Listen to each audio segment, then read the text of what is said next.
Bom dia, boa tarde, boa noite. Mais um episódio do Café com Teia.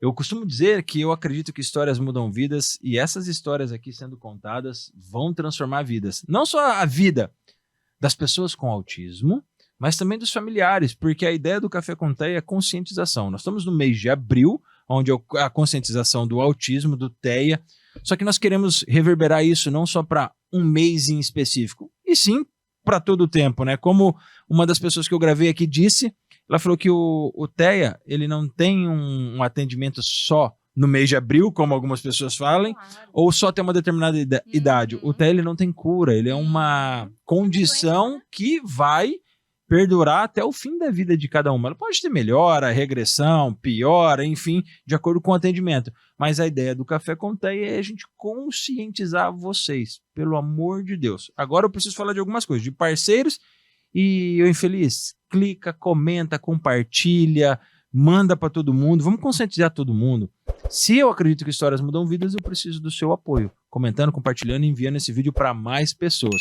E eu quero falar primeiro do meu primeiro parceiro, que é a Nexid e a Unil, que estão comigo há praticamente 2 anos, acreditando no projeto, acreditando que histórias mudam vidas e incentivando você a fazer investimento. E ali com os assessores e com o meu assessor, o Rafael lá, você vai ter a melhor estratégia de investimento. Então, se você quer um investimento, procura eles aqui no Instagram, digita aí Nexid, que você vai encontrar ele, já procura o Rafael e ele vai traçar a melhor estratégia. E agora o meu segundo parceiro vai mexer com seu coração também, viu, Andresa? Que é a CETEM, né? Centro especializado em terapias especiais e multidisciplinares. E aqui nós estamos com uma psicóloga lá da CETEM, que eu vou fazer diferente. Fala da CETEM um pouquinho. Meu Deus, que responsabilidade. Bom, CETEM, como o próprio nome diz, né, é um centro especializado, né, na intervenção para crianças e adolescentes e adultos com atraso no desenvolvimento, né? Claro que o tema de hoje vai ser o TEA, né? Mas a gente não se restringe ao atendimento só de pessoas autistas, né? Muito bom falar isso. Também tem pessoas com outros transtornos que são atendidos lá, né? Claro que o forte, quando fala esse nome, né, o nome da empresa, a pessoa já associa, né, ao TEA, mas não se restringe a ele. E olha que legal, eu não posso falar diferente, né? São meus parceiros, estamos completando 1 ano já na pessoa do Júnior Zampar e tem os melhores profissionais, concorda comigo, Andresa? Concordo 100%. É a melhor clínica da cidade, concorda comigo? Sim, claro. Colocando em risco aqui. Meu Deus, já no começo já tô... E olha só que esclarecimento muito bom que a Andresa fez, que às vezes nós olhamos a cor e pensamos é só com um transtorno do espectro autista. Não, atende as outras neurodivergências também, sim, que é o que nós precisamos. É importante falar isso, mesmo que a gente trate do TEA, que as outras neurodivergências também precisam do tratamento da psicóloga, da terapia ocupacional, da fonoaudiologia, enfim, de tudo aquilo que é oferecido. Então, se você quer qualidade de atendimento, onde que eu procuro? Na CETEM.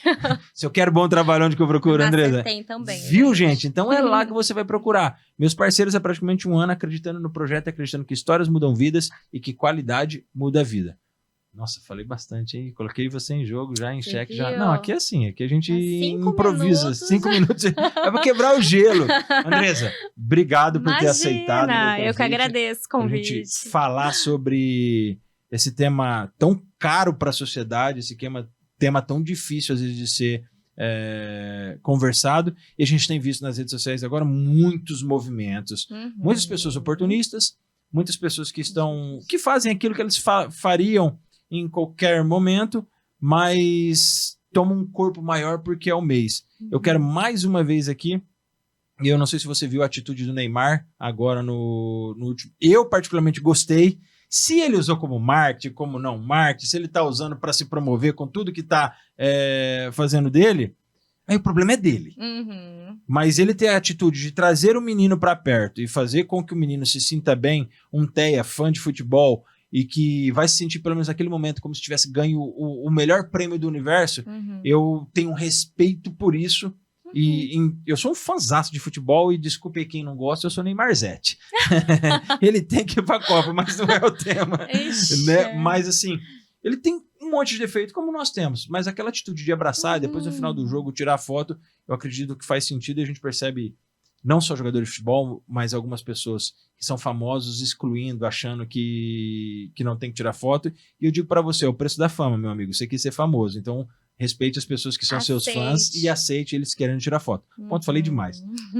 Andresa, vou começar com a pergunta que eu faço para todo mundo. Ok. Quem é a Andresa? Nossa, começando a sessão de terapia aqui. Eu preciso.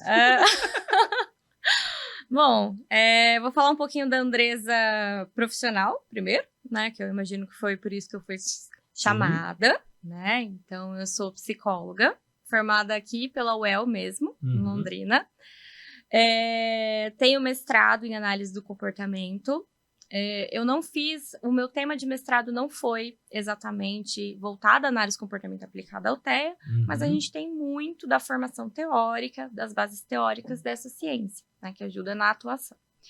Tenho também especialização, sou especialista em intervenção ABA para autismo e deficiência intelectual, e mais recentemente agora eu fiz uma especialização em neuropsicologia, trabalhando com a avaliação neuropsicológica. Tá tudo ali interligado, né?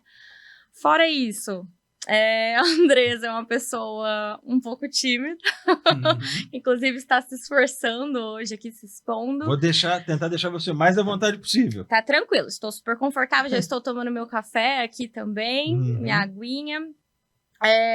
Sou uma pessoa caseira, gosto muito de ir ao cinema, gosto muito de passear pelos parques da cidade, gosto muito de viajar, gosto de ficar em casa. Gosto de ficar em casa também. Tenho 3 gatos, que são os meus filhos. E é isso. Difícil se descrever. É isso. Vamos agora ao psicólogo aqui, não, brincadeira. Sabe por que eu gosto de fazer essa pergunta? Porque essa é uma pergunta desafiadora para todo mundo. Com certeza. Eu tenho, acredito que 70 episódios gravados aqui na Tarobá. E contando desde quando eu comecei a gravar, acho que devo beirar os 200 episódios já. E para todos aqueles que eu perguntam, quem é você? Pelo nome, a pessoa fica, hã? E geralmente se associa ao trabalho. Isso, né? eu gosto de levar a isso, e você colocou bem, foi muito inteligente, falou, não, agora eu vou falar o que a Andresa faz. Né? Não o que a Andresa é. Isso, exatamente. Porque eu acredito que você, enquanto psicóloga, vai saber mais do que eu. É muito importante a gente ter noção da nossa verdadeira identidade. Porque eu tendo noção da nossa verdadeira identidade, eu sei que caminho eu vou seguir para onde eu irei, né? Sim. Então, eu gosto de fazer essas perguntas justamente para dar esse desconforto na pessoa. Putz, os caras vão falar, mas você gosta de deixar a pessoa desconfortável? Gosto. Né? Dá esse desconforto no sentido de levar a gente a refletir sem que eu dê o tempo para você pensar. Porque se eu mandasse para você, ó, vou ter essa pergunta, quem é a Andresa? Você pensar. É fazer todo um script, né? Aí não é legal. Porque saber quem é você é aquilo que você responde quando eu te pergunto e você não tem tempo para pensar. Por isso que eu sempre começo com essa pergunta. Mas vamos lá. Enfim. Quanto tá a terapia? Porque eu preciso fazer terapia. Infelizmente eu não faço terapia com adultos neurotípicos. Mas eu só pareço adulto, porque eu só... Está fora do meu escopo, mas eu posso indicar amigos. Eu tô maluquinho. Todo mundo que eu gravo que é psicólogo, eu falo, cara, vai que tá ruim. Inclusive, eu faço terapia também, recomendo. Não é essa importante conscientização, não é só para quem tem uma queixa específica. Fiz 2 anos seguidos. É maravilhoso. Sim. Parei por causa da loucura da vida e acabei parando. E a minha psicóloga teve alguns problemas familiares, ela precisou se ausentar, e aí acabei não procurando outra, criei um laço com a psicóloga, não quis procurar outra. Mas, enfim, não é sobre isso que nós vamos falar. Vamos lá! Primeiro eu quero entender algumas coisas sobre o TEA, mas eu quero fazer uma pergunta antes. Como que é o atendimento na clínica? Porque eu entendo... Quando a gente pensa numa pessoa neurodivergente, seja TEA ou não, mas pensando especificamente no TEA, ela procura psicólogos, psiquiatras, neuros para ser atendido. Mas às vezes ela fica procurando em lugares diferentes sem uma clínica específica. Hoje você, trabalhando dentro da CETEM, atuando dentro da CETEM, qual é a função de uma clínica que aborda praticamente todos os campos dentro daquilo que você vai fazer? Qual que é a função da clínica num contexto geral? E aí onde entra a tua função dentro da clínica? Eu entendo que ter uma clínica que apresenta, né, todas as opções de terapia ali, todas as intervenções, fica muito mais fácil, né? Muito mais viável a logística, né? Mas vamos primeiro para a primeira pergunta que você fez, que é o que acontece quando a pessoa ela quer fazer o tratamento, né? Normalmente ela vai passar ou por um psiquiatra infantil ou por um neurologista. Essa pessoa, esse médico, ele vai ou levantar a hipótese ou já confirmar a hipótese, né? E aí ele pode passar para um neuropsicólogo para fazer alguns testes, né? Que vão corroborar esse diagnóstico. E aí ele vai encaminhar para as intervenções que são as principais para os casos de TEA, né? Que é a psicologia ABA, né? Que é o padrão ouro para o tratamento do TEA. É a melhor que tem, a ABA. É a melhor que tem, padrão ouro, tá? A terapia ocupacional, a fonoaudiologia, e aí a gente pode pensar em outras opções também. Psicomotricidade também é legal, às vezes a criança vai para uma psicopedagoga, nutricionista, né? Pode ter um quadro de seletividade alimentar ali. Então, você ter uma clínica que vai ofertar todas essas modalidades ajuda muito, né? Ajuda também os profissionais a conseguirem se conversar, né? Nossa, agora você me deu uma dúvida e eu vou perguntar sobre isso. Eu acho que faz total sentido. Claro. Porque quando a gente pensa em TEA, aqui como leigo, a gente pensa no psicólogo como a principal atuação. Legal que você falou aqui, que eu praticamente elenquei o que eu acredito que seria a ordem. Primeira coisa, um psiquiatra ou um neuro. É independente qual que eu procuro primeiro ou não? Olha, eu geralmente recomendo um neurologista porque eles costumam ter um estudo mais aprofundado sobre transtornos do neurodesenvolvimento. Então, se a gente fosse colocar alguma coisa, a gente colocaria um neuro, um psiquiatra, um neuropsiquiatra, neuropsicólogo e depois as intervenções que vem com psicólogo, terapia ocupacional e todas as outras coisas. Então, a gente teria essas classes. Então, vamos lá. Neuropsiquiatra, neuropsicólogo e intervenções. A gente colocaria esse quarteto de funções até chegar a um diagnóstico fechado, tudo, e a gente poder trabalhar. Aí você falou das atuações. Um TEA, quais são as verdadeiras necessidades? Cada um tem a sua. Eu descobri hoje que são 147... Deixa eu ver, eu anotei aqui que a mulher falou, que a Saraí falou. 147 características, né, que podem ter um TEA. Beleza. Quais são, assim, você falou fono, psico, ocupacional, psicomotricista, nutricionista, quem mais que tem?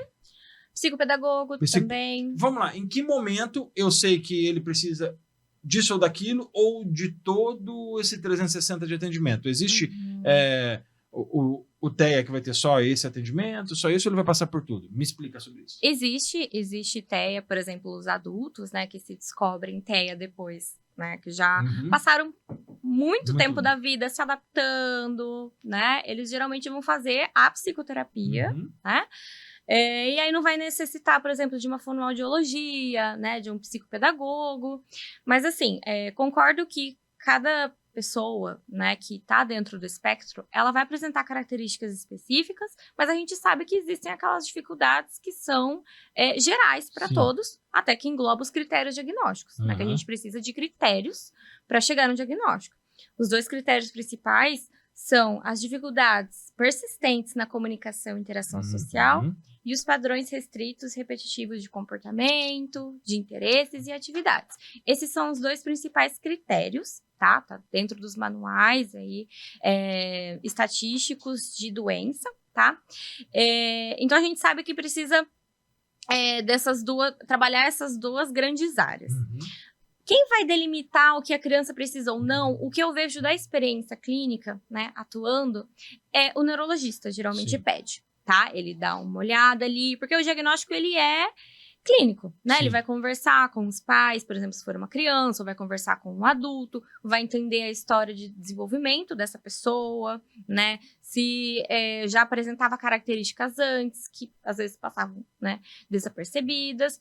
E a partir dessa primeira entrevista clínica e até os testes, se for passar para um neuropsicólogo, aí ele vai delimitar. Ele vai falar, olha, eu quero que faça fonoaudiologia, terapia ocupacional, psicologia. Então, eu vejo na minha experiência que quem delimita é o médico, Mas isso não é um impeditivo de, por exemplo, eu como psicóloga, vamos supor que eu faça muito mais tempo de terapia, eu passo muito mais tempo com uma criança semanalmente do que o médico, Sim. né? Que vai passar ali, sei lá, 6 meses, né? A cada ano com a criança.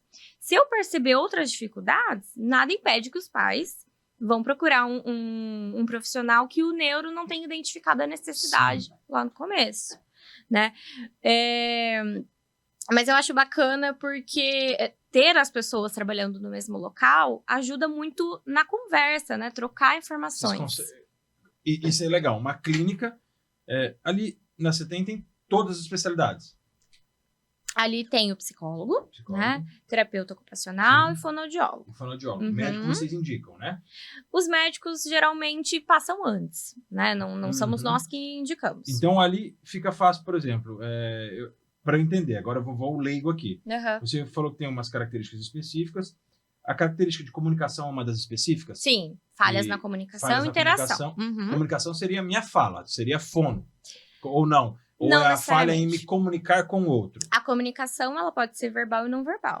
Perfeito. Né? Então, vale ressaltar que não é só a pessoa saber falar, mas ela também identificar pistas sociais, entender o contexto social, conseguir compartilhar interesses, compartilhar atividades que ela está fazendo com a outra pessoa. Perfeito. Né? A gente percebe essas falhas na comunicação desde muito jovem, muito criança. Tá? Bebezinhos, por exemplo, a gente já consegue identificar um pouco o contato visual. Você consegue identificar?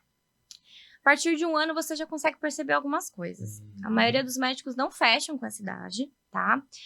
Mas você já consegue perceber, que nem eu estava comentando, falhas na comunicação, em questão de contato visual, tá? Então, o bebê, por exemplo, quando tá mamando, não olha para os olhos da mãe.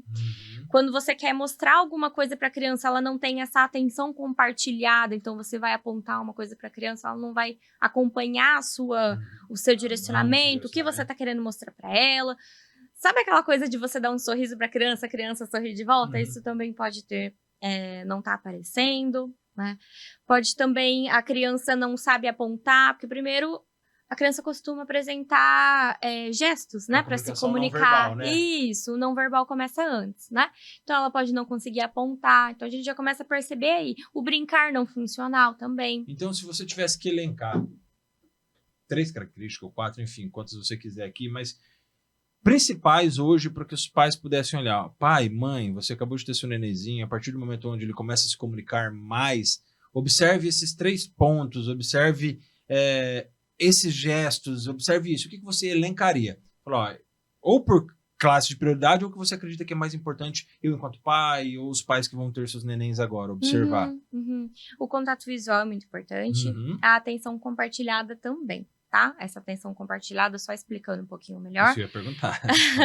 Seria você compartilhar o interesse com a criança e a criança compartilhar o interesse para você. Por exemplo, a criança vir e mostrar uma coisa que ela tá na mão, né? Um brinquedo que ela pegou, ela quer mostrar para você. Papai, olha aqui. Exatamente. Ou você, que nem eu falei do exemplo de apontar, né? Você mostra uma coisa, a criança não direciona, então isso é a atenção compartilhada, tá? Perfeito. E o apontar também é determinante. E o próprio atraso no desenvolvimento da fala, né? Porque por volta do 1 ano de idade já é para começar balbuciar. Isso, começar a falar, né? Então, se você vê que tem um atraso, claro que tem ali um atraso que é considerado um gapzinho que é normal. Né? Mas sabendo que a partir de 1 ano de idade você tem que estar começando a falar, né? Balbuciar, apresentar as primeiras palavrinhas ali, mãe, pai, né? Então, é preciso ficar atento a esses sinais. Para que eu, enquanto pai, possa identificar antes mesmo de levar, ou para ter a ideia de levar para um neuro, eu preciso observar isso. Observei e falei, opa. E o que eu queria entender é a desconfiança do pai. Até onde é neura do pai, às vezes, principalmente que hoje nós estamos em voga falando demais sobre o TEA, sobre neurodivergências. Até que ponto é neura da cabeça do pai? Fala, não, meu filho tem alguma coisa, minha filha tem alguma coisa, não sei o quê, eu preciso levar. E até que ponto eu negligencio? Você consegue me dizer isso? Mensurar se você percebe isso nos pais e nas mães? As mães, principalmente mãe, vamos falar, porque me perdoa, você não precisa falar, mas eu vou falar, tem um monte de pai merda Eu posso, Os você cuidados não pode. são mais Isso. da mãe, né? Em que ponto a mãe tá muito neurótica Uhum. ou ela tá muito negligente? Onde que a gente consegue perceber isso? Que é importante falar. Tá.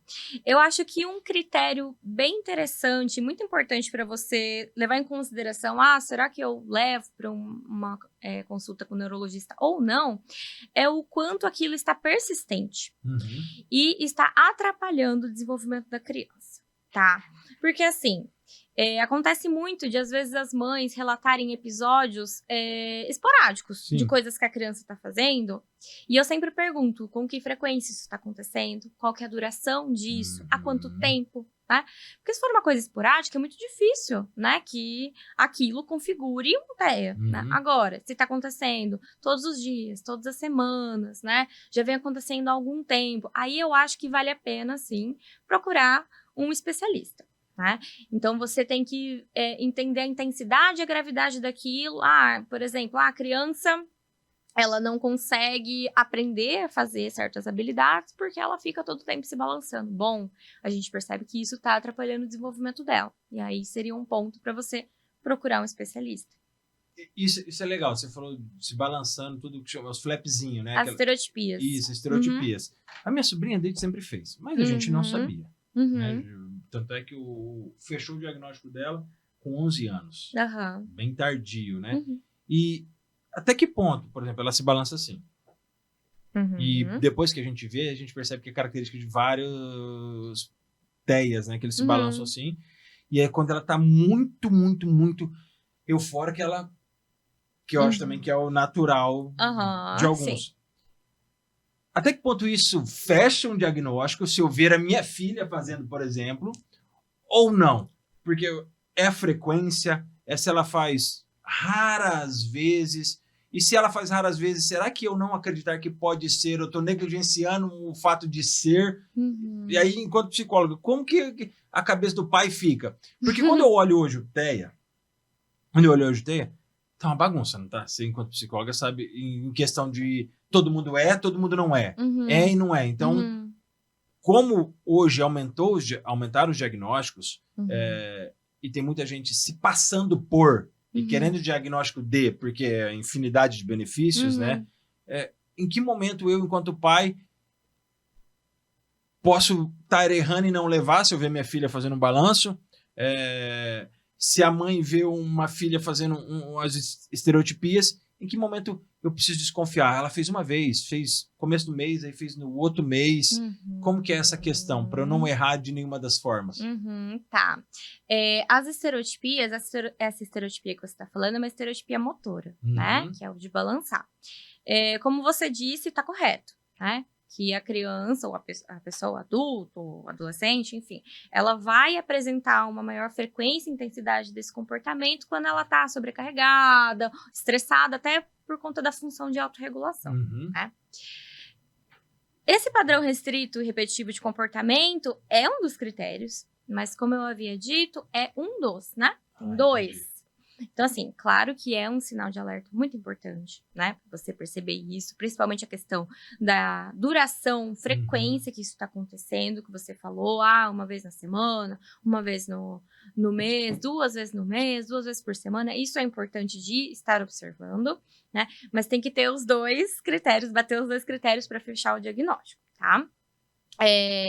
Outra questão que você falou, que parece que agora tudo é TEA, né? A pessoa, eu tenho um interesse muito específico. Tem hiperfoco, né? Eu uso hiperfoco, né? Isso, o hiperfoco. A palavra ficou muito na boca do povo, ficou obsoleta, né? Então, a gente vê que as pessoas estão usando de forma errada a palavra, né?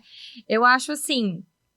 As pessoas elas precisam entender o porquê os diagnósticos aumentaram, né? Não é uma questão de que os médicos agora consideram que tudo é TEA, né? Não é que banalizou o uso, né, da palavra, banalizou o diagnóstico. É que os critérios diagnósticos mudaram, né? A partir do momento ali que o TEA ele parou de ser entendido na separação clássica, né, do autismo clássico ou Asperger, para ser entendido como um espectro, mais pessoas entraram dentro desse espectro para ser caracterizado como TEA. Outra coisa também, a própria conscientização, né? Perfeito.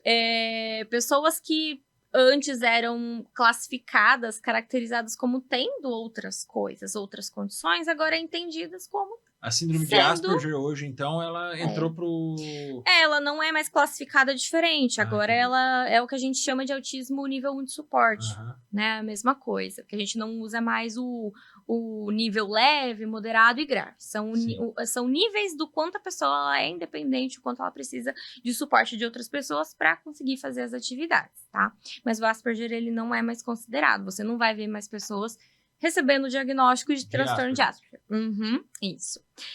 Então, entender que os critérios mudaram, que o próprio entendimento do TEA como um espectro também abrange mais características que as pessoas vão entrar dentro desse espectro, mas entender também que não é, né, a questão dos diagnósticos, dos manuais diagnósticos, o que o médico vai considerar para classificar, para considerar que uma pessoa tem um transtorno ou não, é o nível do quanto aquilo está atrapalhando a pessoa, né? O quanto aquilo é crônico, o quanto aquilo atrapalha as atividades diárias, o quanto aquela pessoa consegue ser funcional, o quanto aquilo causa sofrimento, né? É a mesma coisa de um transtorno depressivo, por exemplo. Poxa, todo mundo vai ficar triste, né? Eventualmente, situações vão deixar a gente triste. Exatamente. Né? Agora, qual a frequência, a intensidade disso? O que você sente quando você tá triste? Quais são os pensamentos que vêm, tudo? E você tem que ir fazendo um entendimento de tudo aquilo. Para ficar, às vezes, para ficar claro. Eu entendi, eu até coloquei aqui aí, em pezinho TEA para entender. Você falou do transtorno. Tá? Transtorno é o nível de quanto aquilo atrapalha. É quanto aquilo causa sofrimento para a pessoa com. Mas transtorno pode ser qualquer coisa. Pode ser um transtorno depressivo, um transtorno de ansiedade, um transtorno de tantas outras coisas que quando eu estou depressivo, me carrega umas coisas. Quando eu estou com ansiedade, me carrega outras coisas. Quando eu estou muito nervoso, me carrega outras coisas. Que aí vão sendo. O que seria o espectro? O espectro é essa questão de entender como uma coisa só, entendeu? Existe ali como que eu posso dizer? Existe ali os níveis de suporte, mas as pessoas elas estão dentro desse antro, né? De características iguais e ao mesmo tempo diferentes, né? Tem ali os dois critérios que eu falei, né? Que são os principais para caracterizar, mas existe uma infinidade de características específicas também e os níveis de suporte. Então, é entender como um contínuo, sabe? Inclusive, esse contínuo, ele pode mudar ao longo da vida, né? Acho que isso é importante deixar claro, até para os pais entenderem, pais e pessoas que estão assistindo, né, até autistas adultos, entender a importância das intervenções, porque a pessoa ela pode passar de um nível de suporte para outro. Ela pode ser de 3 para 1? Com as intervenções. É um pouco mais difícil, é um pouco mais difícil. Mas entre 2 e 1 eles podem oscilar bastante. Sim, com certeza, e até voltar, inclusive, né, até um nível maior, se parar a terapia, parar as intervenções. Hoje, eu gravando com a minha convidada, ela falou que existe um problema mundial. Que é não ter tanta intervenção para adulto. Isso acontece mesmo? A falta ou falha de políticas públicas? Só querendo fazer um adendo, não precisa comentar muito sobre, se for. Mas, assim, falta hoje um acompanhamento para o adulto por falta de demanda, vamos dizer, por falta de... Não de demanda, de profissionais, porque a demanda tem muito. Você acredita que hoje a gente olha muito para as crianças e adolescentes, alguns, e de repente a gente para, porque para que eu possa, para que você, psicóloga, vá atender, por exemplo, vou colocar um cara do meu tamanho, com a minha força, que tem um transtorno, que às vezes sou agressivo, você sozinha não conseguiria me atender.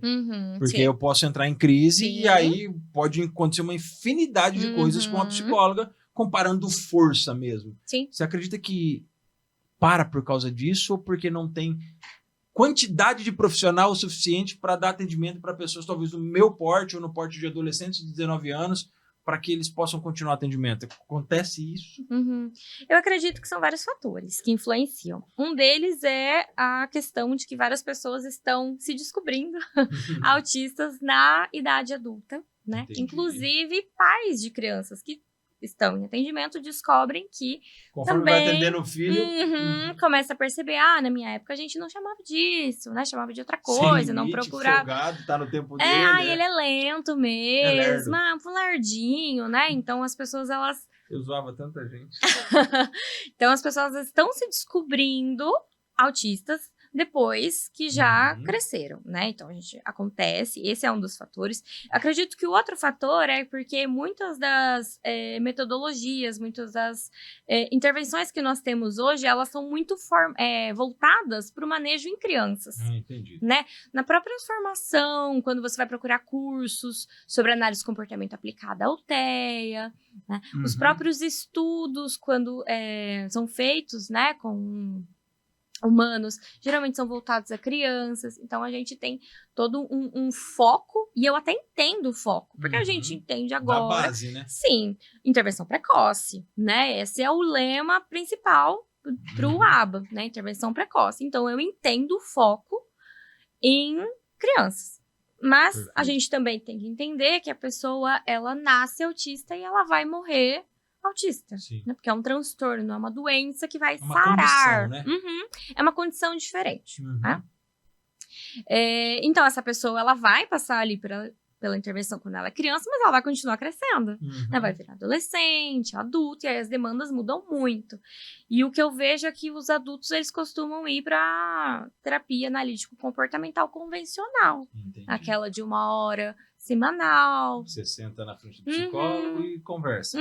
Eu vejo que essa é a intervenção que hoje é direcionada para os adultos autistas. Então é importante, vamos lá, por mais que a gente acredite que precise ter intervenção para adultos, a gente percebe que talvez tenha menos atendimento, porque eu posso me descobrir autista agora com 39 anos.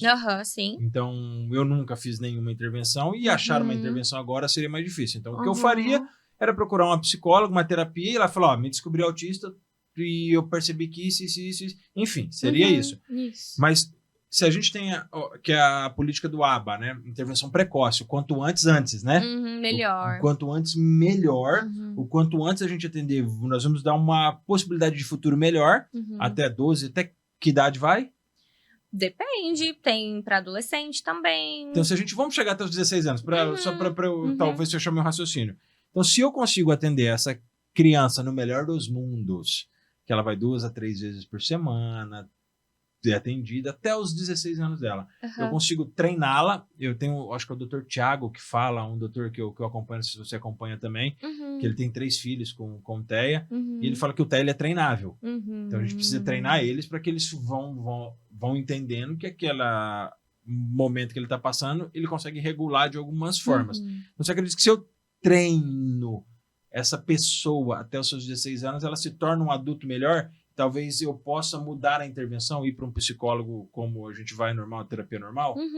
Sim, eu acredito que sim, porque a intenção da terapia ABA não é a pessoa continuar com aquela frequência de terapia o resto da vida, com aquele suporte intenso, né? A pessoa se tornar cada vez mais independente, fazer as coisas sozinho. Então, com certeza é treinável nesse sentido, né? Do próprio autoconhecimento, entender o que é o transtorno, por que eu me comporto de determinadas formas, né? Como eu regulo as minhas emoções.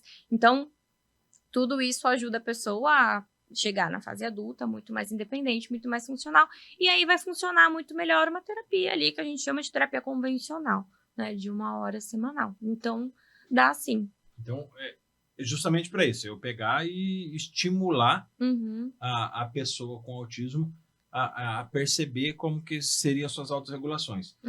O que seria a intervenção precoce? Onde é a intervenção precoce? Que a gente fala, beleza, minha intervenção precoce é com 7 anos, é com 2 anos, é no primeiro ano de vida. O que seria para a gente ter uma ideia de que até essa idade é precoce, a partir dessa idade já começa a ser um pouco mais tardio, aqui já foi tarde, não tarde demais, mas aqui já se torna mais difícil o meu trabalho. Como que seria? A intervenção precoce significa que quando os pais eles identificam essas dificuldades e já vai o quanto antes procurar ajuda especializada, já começa a intervenção, mesmo que não feche o diagnóstico. tá? entendi. Acontece muito também dos médicos levantarem a hipótese, a suspeita de que aquela criança possa ser autista, já começa as intervenções o quanto antes. Isso seria a intervenção precoce. O quanto antes você identificar, melhor. Claro que algumas outras condições, como o TDAH, por exemplo, são melhor identificadas quando a criança começa ali a vida acadêmica, né? Começa a perceber que não para sentada, não consegue prestar atenção na aula, não está acompanhando a turma, o conteúdo, né? Mas a intervenção precoce significa o quanto antes você perceber os sinais, já procurar ajuda, né? Não num tom de alarmismo, Sim. tá? Nossa, a Mas criança... pra cuidar mesmo, né? Sim, ficar de olho, entender, estar atento. Eu falo que é isso, estar atento. Porque às vezes pode não ser nada também, né? Mas O que o TEA pode trazer junto? você fala de comorbidade? Isso, porque assim, o TDAH, agora disse que mudou, né? Só TDAH, né? Não é TDAH, né? É TDAH com, a gente chama de predominantemente desatento, predominantemente misto. Qual que é a minha dúvida? Aliás, Eu posso trazer hiperativo. o TDAH, eu posso trazer talvez uma dislexia, eu posso trazer agressividade, Deficiência intelectual, acontece deficiência bastante. intelectual, Algum fala. transtorno sensorial também acontece, de processamento sensorial. E eu queria que... Eu sei que não vai dar tempo. Porque senão... Eu vou até fazer aqui, ó. Os esqueminhas. Com certeza você já diagnosticou que eu sou meu aluno. Vamos colocar aqui, ó, o TEA, porque eu quero entender isso. Porque a gente fala sobre comorbidades, a gente fala sobre uma infinidade de fatores. A gente olha para a pessoa com autismo ou para o autismo como algo que é desesperador. E, ao meu ponto de vista, não é. Desde que a gente entenda, eu enquanto leigo, tá? Eu olho e falo, não, cara, não é desesperador. É algo, é uma condição que eu preciso, enquanto leigo, normal, respeite. Mas eu queria que você falasse quais são as principais características que eu carrego hoje, que aí eu preciso observar. Porque às vezes eu não tenho flap, não tenho autorregulação, não tenho um monte de coisa, mas sou igual eu, né? Que eu não paro de me mexer um minuto. Por exemplo, ele tem características mais agitadas. Ele é uma criança agitada por ser agitada. Eu preciso olhar isso, eu preciso observar o que essa agitação dele carrega junto.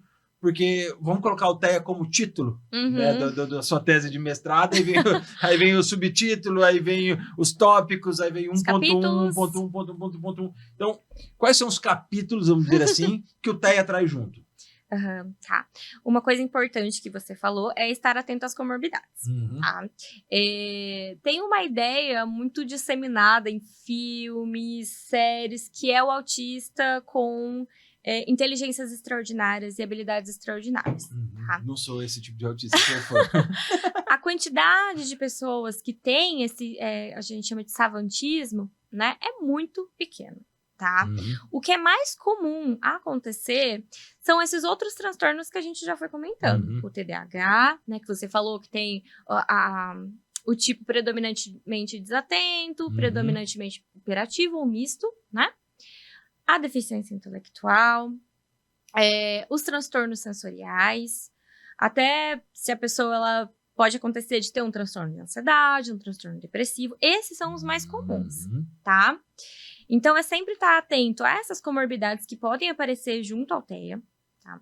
Outra coisa que você precisa estar atento é a hereditariedade voltada ao TEA. Né? Então, dos pais poderem estar também dentro do espectro, e outras pessoas ali na família, né, irmãos, também estarem dentro do espectro, e aí você vai começar a investigar. Tá? Você falou também, eu imagino que a sua pergunta tenha sido assim, se eu sou um adulto, mas eu não apresento essas características, digamos assim, mais conhecidas, né, do TEA. O que eu percebo atendendo adultos que vão fazer a avaliação neuropsicológica para ver se estão dentro do espectro ou não, tá? Muito mais a parte da comunicação e interação social, tá? Então, assim, não entender as nuances das interações. Não entender, por exemplo, quando você está incomodando alguém, as expressões faciais, o quanto você pode falar sobre isso, ou pode falar sobre aquilo. Entender se a pessoa está contando uma piada, se ela está sendo irônica, o tom de voz e o que aquilo significa. Então, essas nuances geralmente passam desapercebidas. São pessoas que podem não ter tanta motivação para interações sociais, pessoas que relatam, ai, poxa, eu não tenho muitas amizades, eu tenho pouquíssimas pessoas que eu interajo por conveniência, porque eu preciso ali no meu trabalho, ou ali na minha faculdade. Não consegui também estabelecer relações amorosas, né? Percebo também a questão de, às vezes, uma sensibilidade maior ou menor a estímulos. Às vezes a pessoa percebe que algumas coisas que outras pessoas não se incomodam ela. Cheiro, som, luzes. Uma rigidez cognitiva também é muito comum, no sentido de ficar muito desorganizado se acontecem mudanças na rotina, se as coisas não acontecem da forma como ela tinha planejado, né? Então, essas são coisas... Estou diagnosticando um monte de autista que trabalha comigo. Que eu percebo que os adultos vêm apresentando, tá? Que geralmente os adultos que vão procurar essa avaliação, né? Que eles já são adultos e vão procurar a avaliação. É muito mais a parte da comunicação, motivação social, as questões das interações, as nuances das interações, essa rigidez cognitiva muito forte, se desorganizar demais quando as coisas não acontecem como ele espera. Isso mais que eu ia para esse perguntar. lado. A rigidez cognitiva é quando algo não acontece como eu espero. Vou citar um exemplo. Vou trabalhar. Tá. Toda vez que eu chego para trabalhar, você percebeu que eu sou desorganizado, né? A xícara estava aqui. Eu chego para trabalhar, minha xícara tem que estar aqui, a minha logo tem que estar aqui, o meu copo tem que estar aqui, minha caneta tem que estar aqui. Se eu chegar e tiver assim, um dia, aquilo me causa algo completamente fora do comum. É um isso desconforto. Seria uma rigidez cognitiva? Sim. Mas por que mexeram? Nossa Senhora, eu não ligo. Então, isso seria algo que eu não teria. Mas porque eu percebo uma infinidade de gente assim. E é isso a minha preocupação. Porque o quanto é chato pra caramba mesmo a pessoa, o quanto ela é insuportável porque ela quer tudo do jeito dela, ou o quanto faz parte de um transtorno, de um espectro, ou o quanto ela... Putz, às vezes ela tem 50 anos, 40 anos, 30 anos e foi tardio, não diagnosticou, o quanto... Aí cabe a mim olhar e falar, cara, eu preciso respirar e respeitar. Porque essas ações, depois de velho, eu tô com 39 anos, nos incomoda de uma forma absurda. Eu falei, meu, pra quê? Não precisa ser tão assim, gente. Pô, é só um copo, é só fazer... Tanta coisa pra se preocupar. Acabou, é só pronto, ó.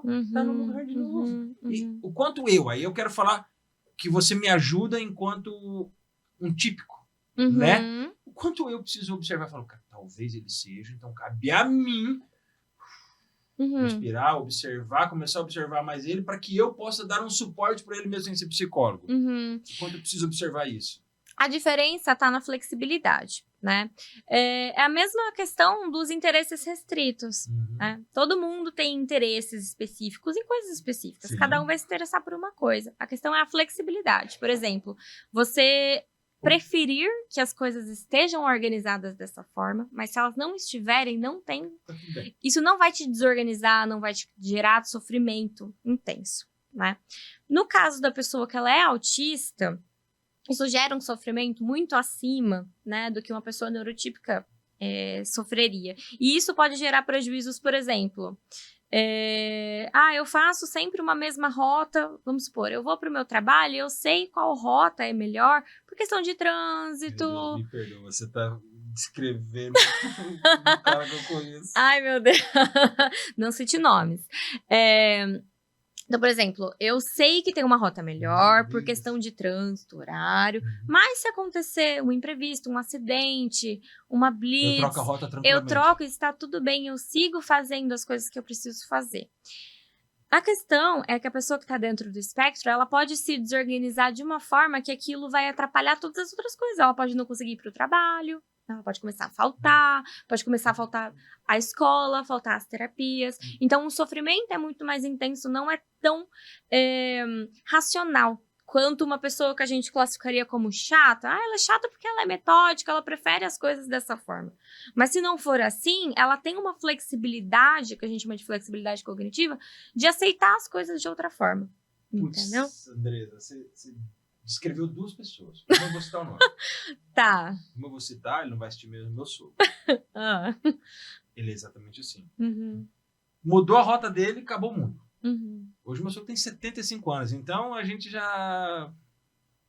Deixou. Deixa, né? A gente percebeu isso depois do diagnóstico da minha sobrinha. Uhum. E ele é inflexível. Uhum. Completamente. O outro também não vai assistir, mas eu não vou citar, não. Porque ele me mataria. Literalmente. Literalmente. Que eu tenho uma convivência com ele. Uhum. Quase que diária. Uhum. Ele é exatamente assim.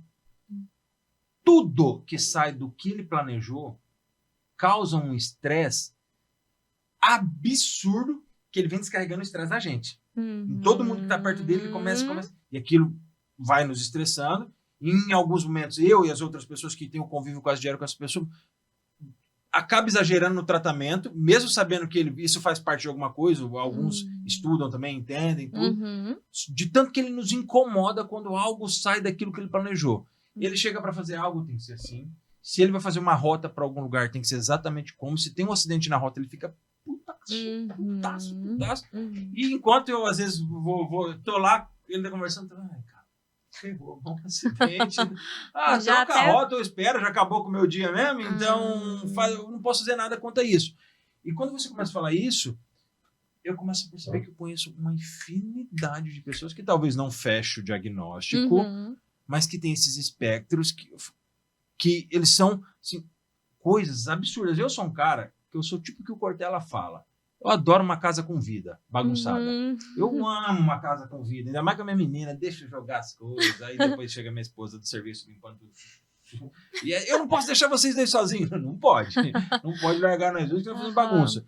Mas eu percebo que o TEA é mais complexo e a gente precisa ter um olhar muito mais amplo do que aquilo que estão falando. Do que aquilo que estão mostrando pra gente. Eu sou TEA, eu não sei o que, ele é TEA. Porque quando você fala isso, eu começo a observar que dentro disso vem os capítulos do TEA que eles ocasionam um transtorno muito grande para a pessoa. Se eu, mais uma vez, me coloco como típico... Neurotípico. Isso, neurotípico. E não observo isso, eu acabo piorando o transtorno dele. Você pode deixar ele mais estressado e em maior sofrimento do que ele já está, né? O que esse sofrimento causa? Vamos tentar ir lá dentro da pessoa. Você, enquanto psicóloga, percebe porque você tem relatos. O que esse sofrimento causa? Porque, para mim, eu vejo ele sofrendo, vou usar um palavrão que eu tô cagando pra ele estar sofrendo, né? Assim, me perdoem, gente, mas é o que passa na cabeça do neurotípico, vamos falar assim. Eu tô nem aí que ele tá sofrendo, às vezes a gente não tá entendendo o que ele tá passando.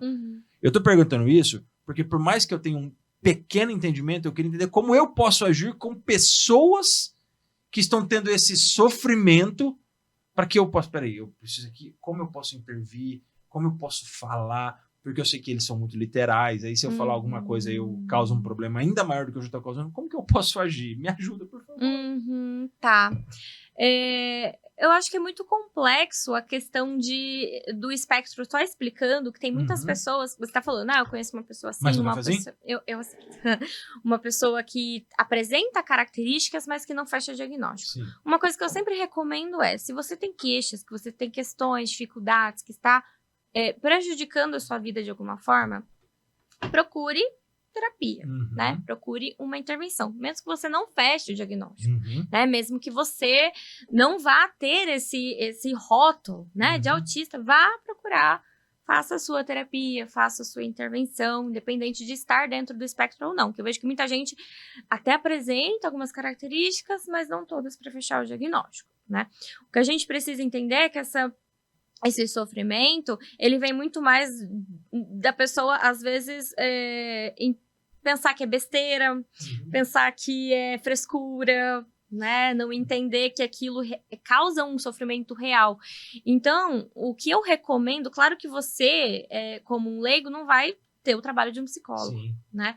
Mas, assim, o acolhimento, deixar a pessoa confortável. Claro que você não vai, digamos assim, passar a mão pra absolutamente Não é tudo. porque é autista que você vai passar a mão na cabeça, né? Claro, mas assim, acolher, entender, conversar, tentar entender o que tá passando, o que você tá pensando nesse momento, como você quer que eu te ajude. Isso que eu ia te perguntar. Você tá respondendo, mas eu quero interromper para perguntar. Vai lá. Como eu posso intervir? Porque qual que é a minha preocupação em alguns momentos? É que quando eu percebo o sofrimento, aí eu vou falar um problema meu. Uhum. Eu sou um cara que adora uma zoeira. Entre amigos. Entendi. Eu adoro tirar um sarrinho. Eu adoro, às vezes, espizinhar. Cutucar. Isso aí até que foi minha penitência na quaresma. Eu parar de fazer isso. Eu não consegui. Eu vou ter que melhorar ainda mais. Né? Eu gosto dessa bagunça. Eu sou um cara que eu cresci no meio da bagunça, no meio da zoeira. Então, pra mim, é muito normal alguém me zoar. Quando alguém tira sarro de mim, se eu, como um amigo meu fala, se eu acuso o golpe, eu respiro, encosto um pouquinho na lona. Agora é minha vez. Aí eu vou pro contra-ataque, né? Eu revido, enfim. E muitas vezes acontece com pessoas que eu conheço e eu falo, mas como que eu vou falar? Como que eu vou falar e ele não vai achar que eu tô querendo tirar sarro dele? Como que eu vou falar e ele não vai achar que, você tá querendo falar que eu sou isso? Que você tá querendo me dar diagnóstico disso? Ou eu não preciso, você não é psicólogo? Porque por várias vezes, com várias pessoas, eu penso em intervir justamente por ter estudado um pouquinho e aí eu recuo. Como que a gente pode... Eu tô perguntando pra mim, mas uma galera que tá assistindo a gente deve conhecer pessoas assim, às vezes ela pensa em intervir, mas fala, não, se eu intervir vai ser pior. Como fazer? Eu acho que rotular a pessoa nunca é bom, tá? Até pela questão da banalização, sabe? De contribuir para essa banalização do diagnóstico, né? Chegar e falar assim, então você é inflexível, então você é autista, né? Você tem um interesse muito específico em carros, então você é autista. Eu acho que isso não ajuda, tá? Eu acredito que seria você verificar o quão íntimo você é dessa pessoa. Porque a gente entende que a gente não vai zoar todo mundo, né? A gente não pode zoar todo mundo, pelo menos não poderia. Não podemos zoar todo mundo. A gente zoa aquele círculo de pessoas que a gente tem uma intimidade. Então é você entender o quanto aquela pessoa te dá abertura também para que você seja brincalhão com ela, né? Agora, se for uma pessoa íntima, que você percebe essas dificuldades, o acolhimento inicial pode ajudar você a depois, conforme você vai conversando com ela e ela dizer para você, por exemplo, eu nunca pensei em procurar uma terapia, procurar uma intervenção, você fazer essa recomendação, né? Falar, olha, talvez seja importante você procurar, né? Só para conversar, ver o que o médico vai falar. Assim, eu acho que é mais nesse sentido, sabe? Se a pessoa te dá abertura, um verdezinho, né? Assim. Se ela te dá uma abertura para você conversar com ela sobre os problemas dela, as questões dela, e você puder fazer essa recomendação, né? É muito melhor do que você chegar e falar, então, você é autista, fica aí, né? Você é isso, você é aquilo. Eu pergunto isso justamente para que a gente... Eu tenho muita... Por ter uma sobrinha, eu tenho muito medo e muito receio de ser um cara que joga contra aquilo que minha sobrinha tem, sabe? Eu me preocupo muito, senão eu não teria montado essa série. E em como a gente pode intervir, porque é muito lindo ter vocês intervindo, mas quem procura vocês, eu descobri que tem 3.000 diagnósticos para serem feitos na rede pública. Isso é rede pública, que estão esperando o diagnóstico. Fora o que vem da rede particular, fora os que nunca terão diagnóstico. Então, cabe a mim. Eu estou em convívio direto com uma infinidade de pessoas do transtorno do espectro autista. Você, o Dario, nós estamos numa infinidade de pessoas que têm essa convivência que não são diagnosticadas. Então, quando você traz para a gente a importância de entender isso, faz com que eu minimamente olhe para dentro de mim e falo, peraí, será que essa pessoa não é uma não diagnosticada? Até que ponto eu consigo chegar e conversar? Porque eu percebi em alguns que eu já tentei fazer, por acreditar ter intimidade, que quando eu toco nesse assunto delicado, eu aumento o sofrimento.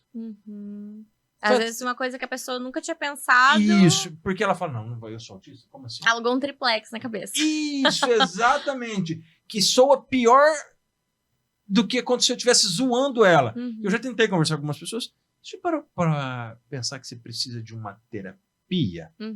A hora que eu falei a palavra terapia, graças a Deus a pessoa não tinha uma arma perto. Tá. Eu acredito que, assim, você só lançar a possibilidade não ajuda tanto. Talvez você conseguir entender para onde você vai encaminhar aquela pessoa seja o ideal, né? Você precisa... por exemplo, vamos dar um exemplo aqui.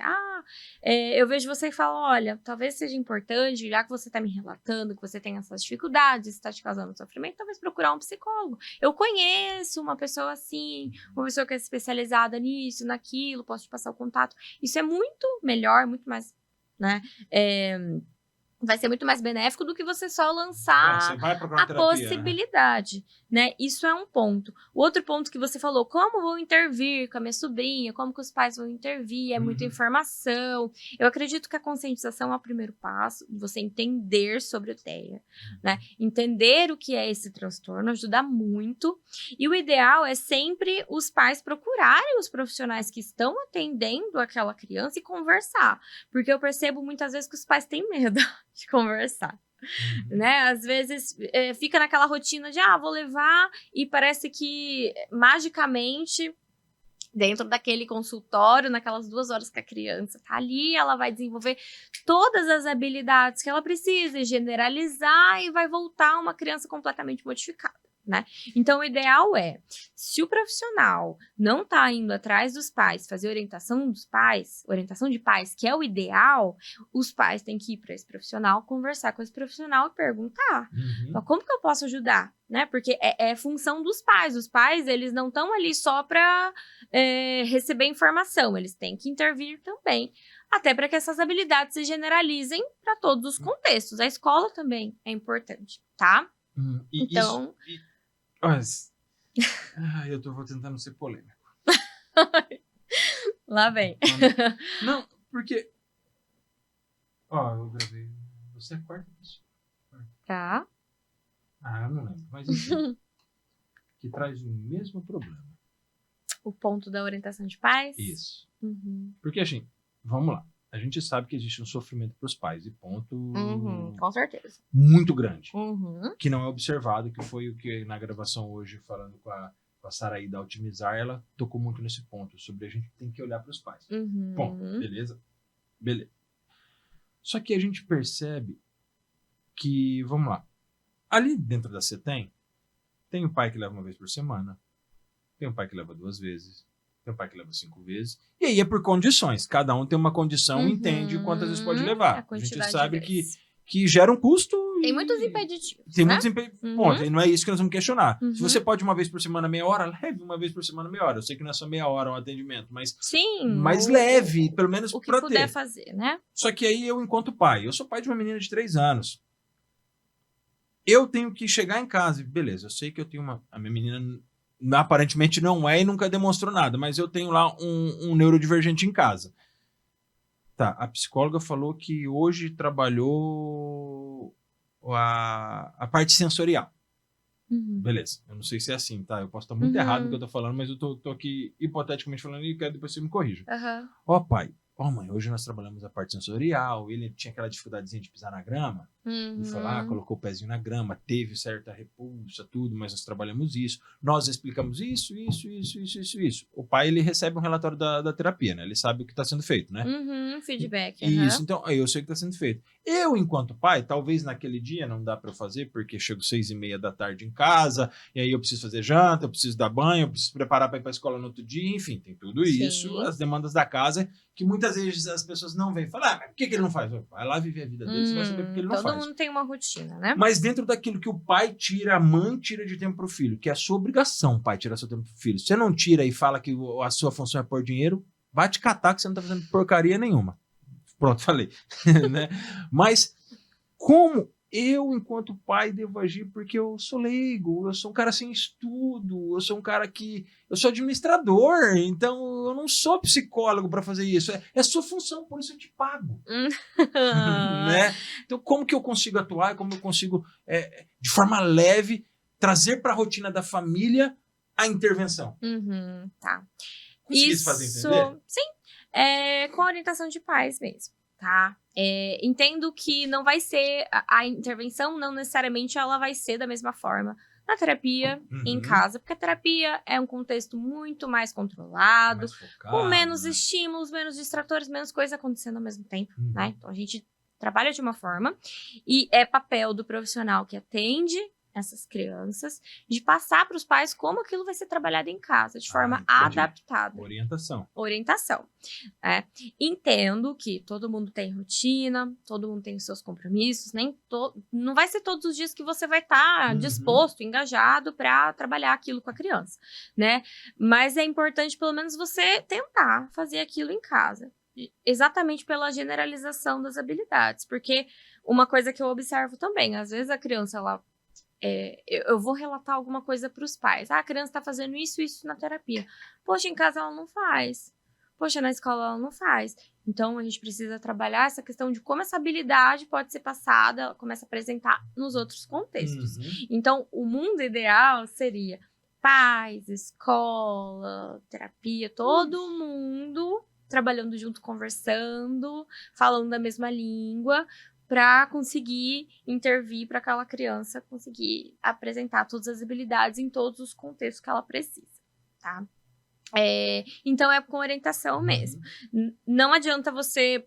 Assim, vai adiantar, um certo ponto vai ter resultado, né? Mesmo que você não pergunte nada pro terapeuta, né? Só levo lá, despacho, depois eu busco e vou levando. Sim, vão ter resultados, né? Mas vão ser muito menores do que se você tivesse engajado, fazendo coisa em casa, trabalhando em casa, né? Então... Você falou uma palavra que alguns pais fazem só isso, vai lá e despacha, né? Sim, infelizmente. E sortou meu coração na hora que você falou, porque eu sou pai. E a última coisa que eu quero fazer é despachar minha filha em algum lugar para tirar a responsabilidade de mim. Me perdoem. Detesto levar minha filha pra escola. Ela tem só 3 anos. Muito pequenininha. Eu detesto. Vou apanhar um monte. Se o cara que faz os cortes fizer esse corte, eu tô ferrado. E eu detesto. Eu sou esposo de professora que também não gosta. Sou filho de professora que briga comigo o tempo todo porque fala que eu tô errado. E aí eu vou muito no que o Ítalo Marcilli fala. Que eu vi ele falando. A escola para criança até os 4 anos é uma necessidade para o pai, não é uma necessidade para a criança. Ele é psiquiatra, tudo, porque realmente minha filha na escola é uma necessidade para mim. Porque eu trabalho, porque eu tenho a minha demanda. Então, quando eu levo a minha filha lá, será que eu não estou largando a minha filha para fazer algo? Será que eu não tinha que largar o meu algo para ficar com a minha filha? Será que se eu largar o meu algo para ficar com a minha filha, eu vou deixar de dar o outro algo que eu preciso dar para minha filha? Então, eu tomo muito cuidado para não ser um despachante. Simplesmente largar. Eu sei que não é hoje, pelo que eu faço, eu sei que não é, mas sei que tem pais e... vou apanhar. Quando eu chego para deixar minha filha, o meu trabalho é muito flexível. Então, tem horário que eu vou levar minha filha, eu tô de bermuda e chinelo, porque eu vou trabalhar um horário mais tarde. Então, eu consigo ser muito flexível com o meu horário. Mas eu vejo mães de roupão. Eu vejo pais que estão chegando, estão indo embora. Você percebe, você consegue entender quando a pessoa vai ficar nas... Você consegue olhar, às vezes, quando chegam lá e falam, nossa, esse pai poderia estar usando esse momento para estar com a criança. Ele tá deixando aqui porque ele quer se livrar do problema. Então, como conseguir controlar isso? Eu sei que é uma pergunta muito complexa e é muito difícil para vocês responderem isso, até por ética. Mas como cuidar disso? Como controlar? Como é a abordagem posterior disso? Porque eu tenho um ranço de pai despachante, porque, como eu disse, para mim, levar a minha filha para a escola soa pro papai aqui, que sou maluco pela minha filha, que, será que eu só não tô largando ela para algo que vai causar um cansaço? Ela chega à tarde em casa às 6 horas, a menina tá assim, cansada. Ela não tá... Então, como... E aí traz pro espectro, a criança vai para a escola de manhã, à tarde para terapia, e à noite o pai tá puto. Como conduzir isso? Como você, como psicóloga... E aí eu vou usar talvez a clínica agora. Como que vocês, enquanto profissionais, se comunicam para que todos os trabalhos sejam feitos no melhor dos mundos, a orientação para os pais? Tá. Cada criança vai necessitar de uma quantidade específica de tempo de intervenção, né? E o que a gente precisa estar atento, que eu já orientei pais em relação a isso, que a criança também precisa de tempo de descanso, né? Então, que a criança, às vezes a criança tava manhã ou tarde, quase noite, fazendo coisas, crianças muito pequenas, e aí ela não conseguia ter um tempo ali para descansar, para brincar, para fazer coisas variadas ali, que não necessariamente lúdicas, né? Só tem a ver com criança. um compromisso, né? Tem esse ponto. Agora, eu vou passar pro ponto de te defender um pouco na questão de, por que eu preciso levar a minha filha para creche aos 3 anos? Me defende, por favor.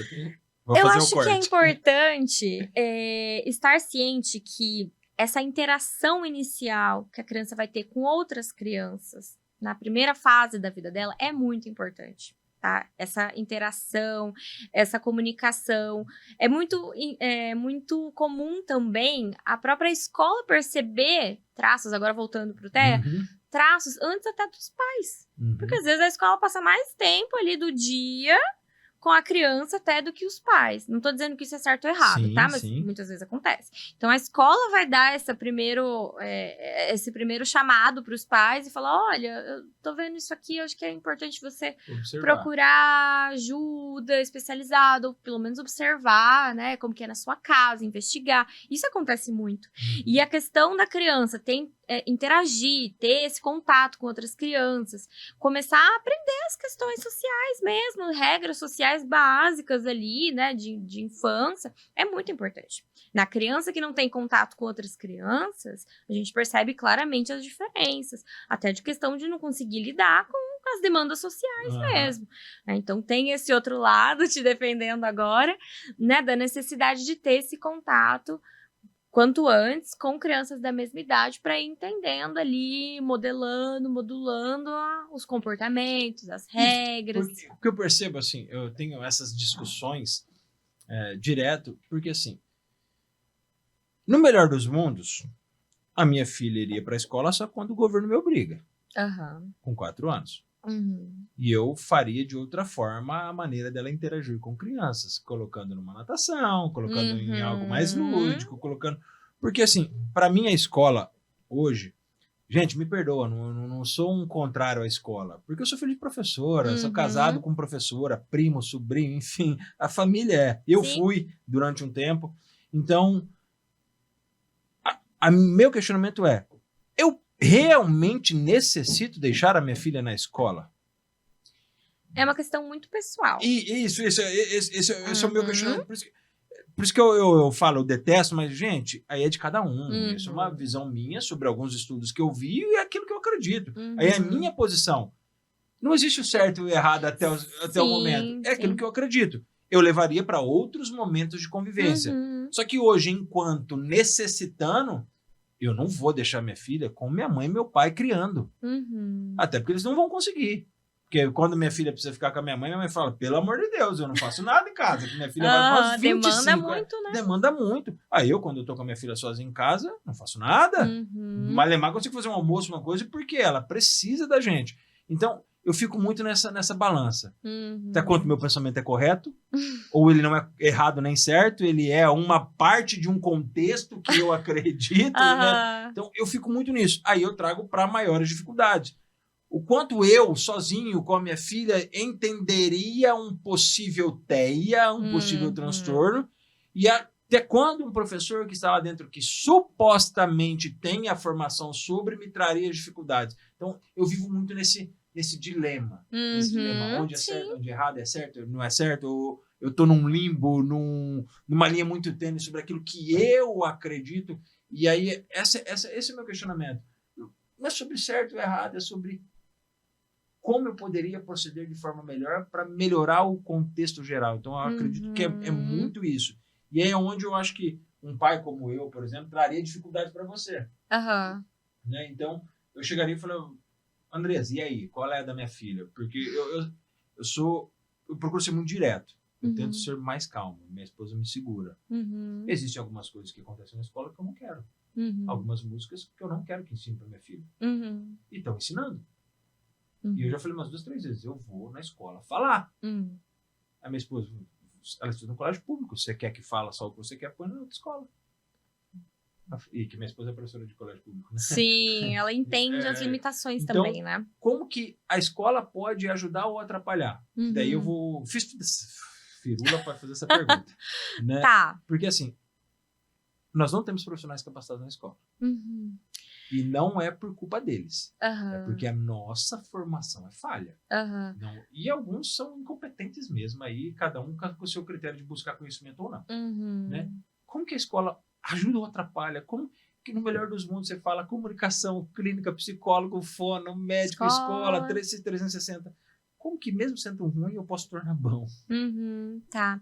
É uma questão muito comum, tá?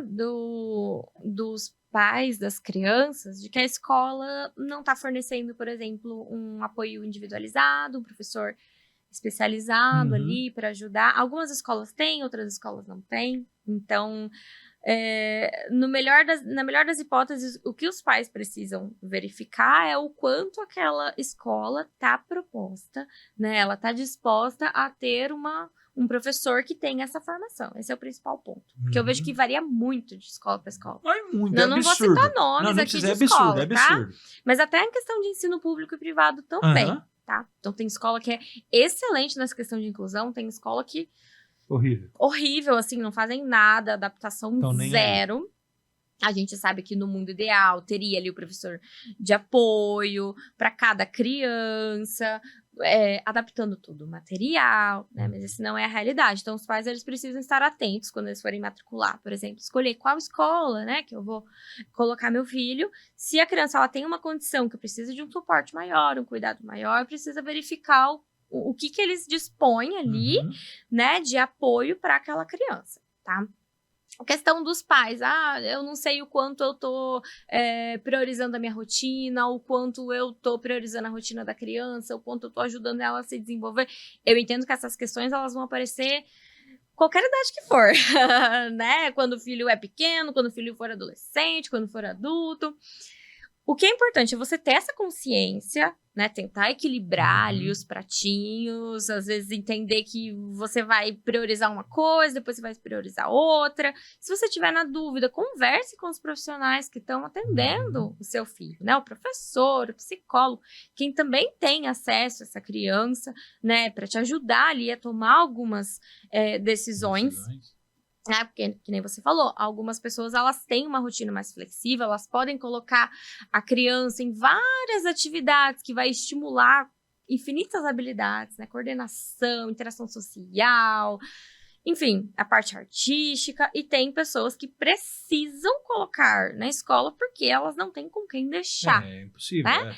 Então, assim, procure outras opiniões, pessoas que têm acesso a essa criança também para te ajudar a tomar essas decisões. Essa é a minha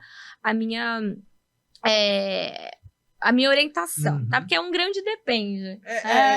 Nossa, não tem resposta certa. É a resposta clássica da psicologia.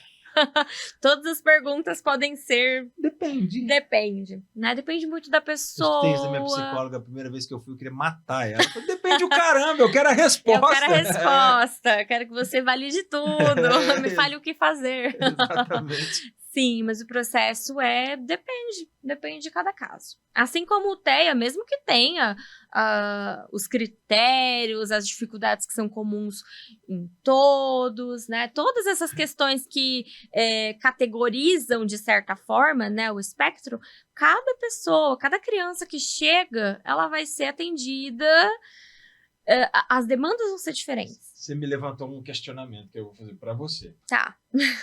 Existe a Andresa psicóloga e existe a Andresa. Aham. Como sair da capa uma da outra? Porque vamos lá. Eu quero te fazer essa pergunta. Se se sentir confortável, pode me falar como você faz isso. Porque vamos lá. A Andresa é uma pessoa, uma mulher de quantos anos? Desculpa. 31. 31 anos, que tem suas vontades, suas crenças, suas ideologias, enfim. Cada um de nós temos as nossas ideologias, nossas crenças. Ponto. Algumas profissões eu posso carregar a minha ideologia e carregar e acabou, e não tô nem aí. Outras profissões pede-se uma cautela. Se você se posicionar muito, talvez você vai ter que trabalhar dentro da sua função em um lugar mais específico, posicionando algumas ideologias que nós temos. Uhum. Como Andresa, que vê um pai merda, fazendo cagada, uma mãe, tô falando um pai, pais. Uhum. Fala, gente, essa criança precisa disso, não sei o quê. Só que você tá como psicólogo, não tá como Andresa. Uhum. Como sair de uma da outra? Dá pra pegar, chacoalhar e falar, ó, É. acorda pra vida aqui. Né? Não tem, você sabe que você tem vontade. Mas como? Entendeu? Aham. Eu acho que é a experiência, né? Fingir Pensamentos, sentimentos. Claro que todo atendimento, ele vai despertar coisas, sentimentos, pensamentos. Às vezes eu saio exausta, às vezes eu saio triste, às vezes eu saio feliz, às vezes eu saio achando que eu quero fazer outra coisa da minha vida, Acabou, às vezes eu me acho a melhor psicóloga do mundo. Então, assim, essas coisas vão despertar. E aí vai de mim, Andresa, como uma pessoa que entende que a psicoterapia é importante, fazer ali a minha psicoterapia para trabalhar essas questões fora da clínica, né? O que eu entendo é que eu não posso deixar que essas crenças e esses sentimentos, eles atrapalhem a minha intervenção.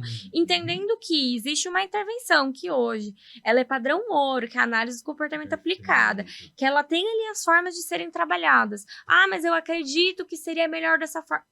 Não é assim que funciona as coisas. Não é uma crença, né? É uma ciência. Então, nossa, foram muitos anos de estudo até entender como trabalhar certas coisas. Então, se você tá num trabalho que exige essas coisas, você precisa deixar um pouquinho de lado, né? Deixar um pouquinho do eu.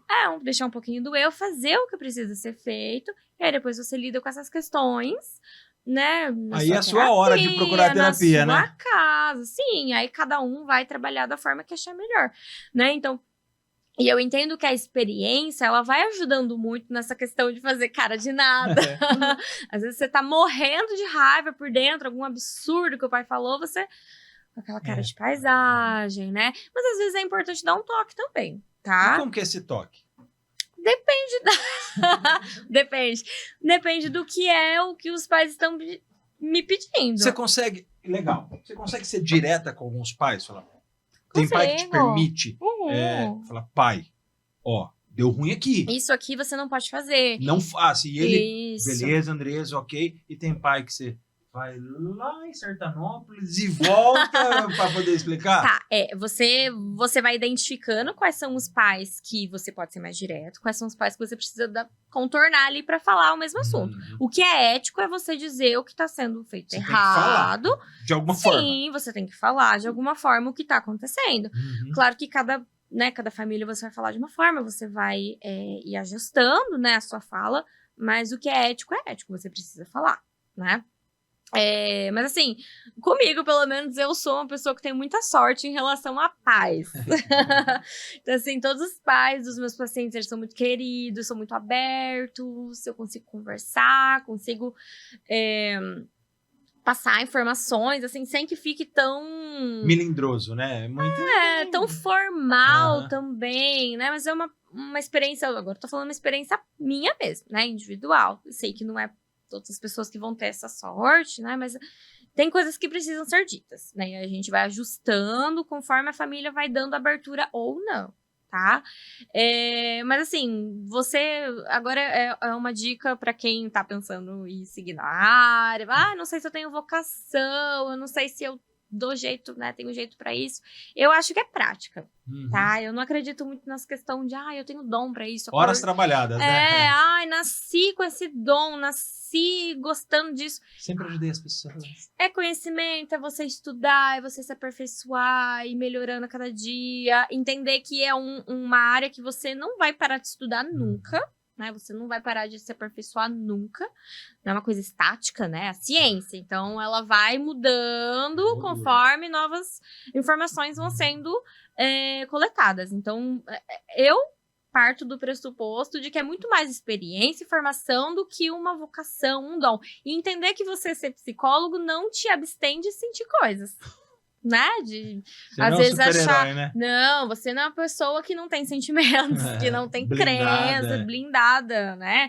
Eu acho que vai muito do papo que a gente teve no começo, né? Você ser psicóloga é uma parte da sua vida, não pode ser toda a sua vida. né? E aí você teve muitos anos da sua vida que você foi desenvolvendo ali a sua personalidade antes de você se tornar psicólogo, né? Então, aquilo vai vir como carga na hora de você trabalhar, né? Então, entender que às vezes você vai realmente sair cansado, sair triste, achando que você não fez uma coisa certa, né? E é importante também a autocrítica, né, um ponto de você trocar informações com outros profissionais, outros psicólogos, não só com os profissionais que atendem, né, o paciente, mas também com outras pessoas que é da sua área, né, Como às vezes... você faria lá na outra clínica, como que acontece, é isso?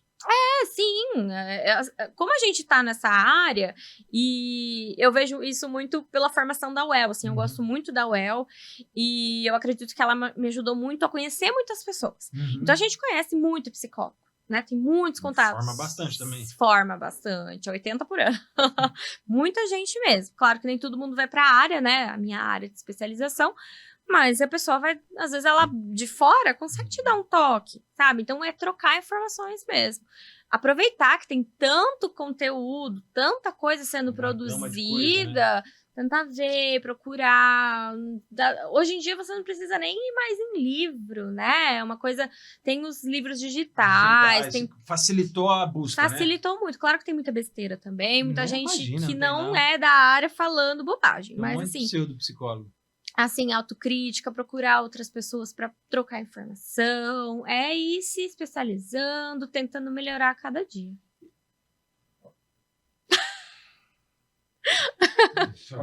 Eu seria um pai fácil.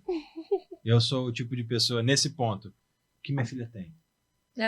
Direto, assim. O que minha filha tem. E você sabe que nem sempre o psicólogo vai conseguir dizer, né? Não, sim, mas, por exemplo, você percebeu que ela tá tendo esse tipo de atitude. Viu, sim. Papai, a sua filha... Não, fala, o que eu preciso fazer? Isso. Mais prático, beleza, né? Obrigado, Andresa, é isso que eu queria saber. Como eu posso fazer, Andresa? Me ajuda nisso aqui. Nisso, nesse ponto eu sou muito tranquilo. Falo isso porque quando minha filha teve suspeita de fibrose cística e o médico falou, eu falei, fala o que isso pode acontecer. Pode matar minha filha? Pode. Então, o que eu tenho que fazer? Eu vou sofrer, vou viver o luto quando teve a suspeita. Vivi o luto até pegar o resultado do exame, eu vivi o luto. Claro. O medo, só que incerteza, consciente, né, do que eu teria que fazer. E ela teve realmente essa suspeita. Beleza, depois que diagnosticou, relaxa, bora, agora vamos viver outros momentos. E eu gostei muito disso tudo que você falou. Só que eu queria voltar num tema que é o savantismo, né? Que seria as altas habilidades. Não, altas habilidades ele não é um transtorno, então ele não tá nos manuais, mas ele não é o savantismo. O savantismo é uma habilidade extraordinária numa área muito específica. Então, por exemplo, aquelas pessoas que têm ouvido absoluto, só de ouvir uma coisa já sabe tocar um instrumento, vai ser muito raro. Entendi, porque eu tava colocando tudo no mesmo balaio. Não, altas habilidades e superdotação é uma condição, tá? Ela não tá nos manuais diagnósticos, é uma condição que pode vir sim também, junto com o TEA, tá? Que é caracterizada por você ter um desempenho superior em uma ou mais áreas, tá? Mas também não é regra, não é uma coisa tão comum. É um erro eu colocar que todas as pessoas com transtorno do espectro autista têm as altas habilidades? Ou o tal do hiperfoco? Porque, vamos lá, o que a gente mais escuta, descubra o hiperfoco dele. Descubra não sei o quê. Isso é correto falar descubra o hiperfoco? Ou nem sempre vai ter um hiperfoco? Às vezes a pessoa é toda desorganizada mesmo por causa do transtorno. Porque o que eu falo porque eu tenho escutado muito. Não, se é um autista, tem que achar o hiperfoco dele. Tá. Quando as pessoas falam ache o hiperfoco dele, eu entendo que é muito mais no sentido de identifica os interesses dele. Tá? Que às vezes os interesses não vão ser aqueles interesses que você esperaria que uma pessoa daquela idade, uma criança daquela idade teria, tá? Pode ser uma coisa muito específica, tá? Então, quando eles falam descubra o hiperfoco, é mais assim, como eu posso fazer com que aquela criança se engaje, né? O que a gente pode trabalhar ali de habilidades dentro do interesse dela? É mais nesse sentido.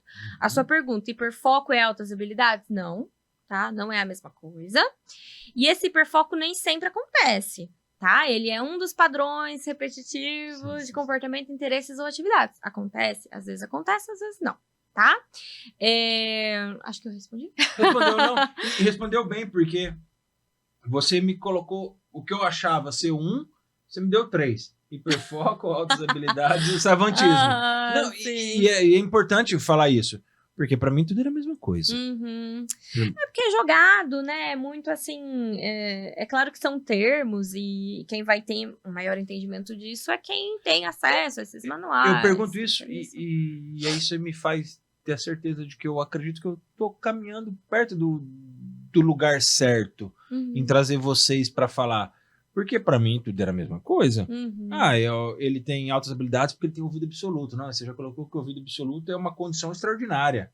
Que é algo fora da curva. Não é nem altas habilidades, nem hiperfoco. Ele é fora da curva. Porque... a pessoa ela pode ter hiperfoco em música, por exemplo. Mas esse hiperfoco não necessariamente é uma habilidade extraordinária em música. Pode ser que ela goste tanto. Assim, o hiperfoco, só explicando, tá? Vamos tirar esse... Ajuda a gente. Vamos tirar esse elefante da sala. O hiperfoco, o que diferencia o hiperfoco de um interesse? Eu tenho interesse em, sei lá, feminismo, né?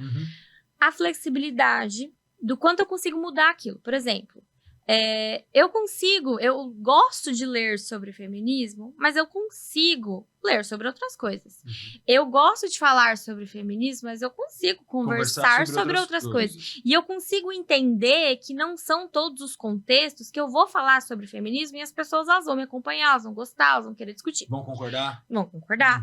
Agora, a questão do hiperfoco é muito mais assim, não tem essa preocupação de você trazer esse assunto para um contexto social, de você discutir aquilo e a pessoa gostar e querer discutir junto com você, concordar ou discordar. É muito mais inflexível. Às vezes a pessoa... Meu colega de novo. Às vezes você só consegue falar sobre aquilo. E se não é sobre aquilo, você não consegue falar sobre outras coisas. Nossa, Andresa, como você descreveu. E uma coisa que eu acho importante também falar, que a gente tá conversando sobre habilidades acima da média, né? O que é mais comum de acontecer, tá? Às vezes é mais comum de acontecer a pessoa autista, ela ter um desempenho acima da média em uma habilidade específica e ela não conseguir fazer coisas que são muito mais básicas. Né, por exemplo. Sim. Já aconteceu de pessoas assim, domina música e sabe tocar 10 instrumentos e não consegue amarrar um sapato. Sabe? Uma coisa muito mais simples. Parece meio ilógico, né? Isso acontece muito mais do que, meu filho é autista, então ele deve ter uma habilidade extraordinária. Ou o pai usa isso como uma âncora, talvez. Então, já que eu tive... Gente, não é o que eu penso. Já que eu tive o azar de ter um filho com TEA, pelo menos ele é um bom músico. Um gênio? Pelo menos é um gênio. Você acha que os pais usam isso como âncora, como um apoio para tentar fugir do espectro? Eu acho que eles podem se escorar, sim, nisso. Até como uma forma de se consolar em relação à condição. Né? Não vejo tanto acontecer, tá? Perfeito. Eu acho que a conscientização, o conhecimento sobre o transtorno, ele tá muito melhor, então os pais eles já chegam com expectativas um pouco mais realistas, tá?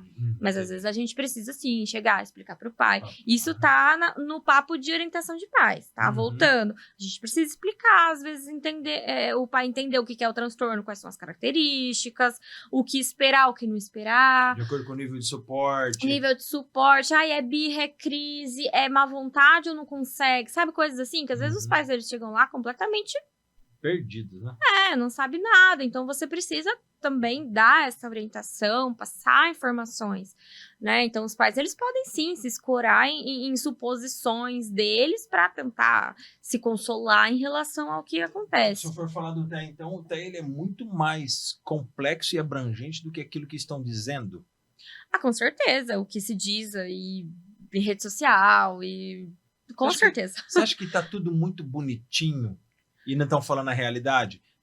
Isso é dúvida, tá? Isso é dúvida. E às vezes soa até pesado, pode soar, porque me incomoda todo mundo que acha o mundo perfeito. Eu acho que a romantização do TEA também não ajuda. Isso. Né? A gente que trabalha todo dia com as pessoas que estão dentro desse espectro entende que não é tão bonito. Vão existir aqueles momentos em que pode acontecer uma crise, pode acontecer os comportamentos que a gente chama de comportamentos inadequados, agressividade, ou até a birra mesmo, uma crise sensorial. Então, assim, a gente vê que o dia a dia é muito mais difícil, muito mais complexo do que falam por aí. Mas eu entendo também que existem as limitações, né, do que as pessoas passam em rede social, até que ponto você vai conseguir um grande público, por exemplo, falando coisas complexas. Falando de verdade, demais. Então eu entendo também que as pessoas elas vão adaptando ao público, né? Mas acaba sendo um desserviço, né? Porque, assim, por mais que eu convivo com a minha sobrinha, eu sei o sofrimento da minha cunhada. Aham. É visível, gente. É visível a cara de cansada, é visível tudo. É normal.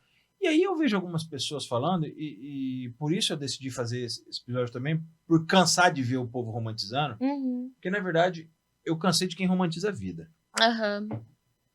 Volta a falar, você tem suas crenças, eu tenho minhas crenças, cada um tem suas crenças e suas idealizações.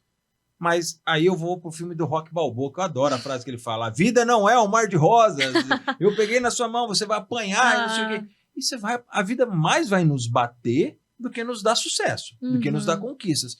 Então, quando se trata de um transtorno tão importante, tão delicado, e eu vejo gente romantizando, me dá um ranço.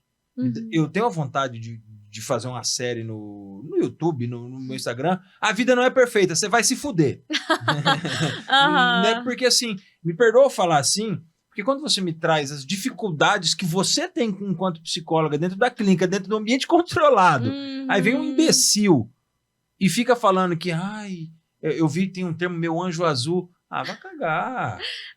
Gente, é difícil. A vida não é esse mar de rosas. Eu vejo o quanto minha cunhada sofre. Eu presenciei uma crise da minha sobrinha. Ela é grande, ela tem quase a minha altura. E na hora que ela estressou, a única pessoa que conseguiu segurar ela foi eu. Ela não é agressiva, ela não me bateu, mas você via nela, eu abracei, e ela tem um respeito muito grande por mim, desde quando nasceu a gente sempre foi muito próximo. Eu abracei ela firme, com medo de machucar, porque ela ia fazer força contrária, com medo de machucar, e aquilo cortava o meu coração, falando, eu sou um merda como tio, porque eu não sei cuidar. Mas aí eu vejo, me perdoa falar assim, é um desabafo. Tá tudo bem.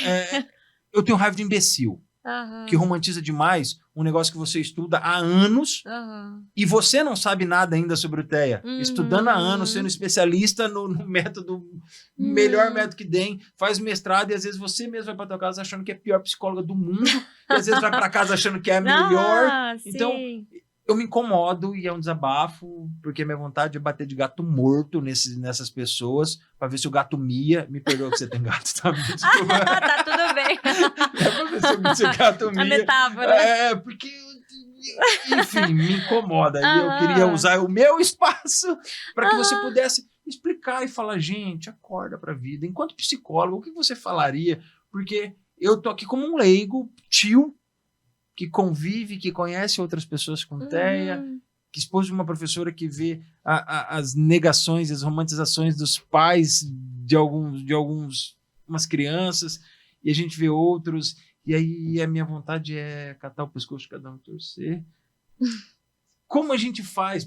Depende. Mas como a gente...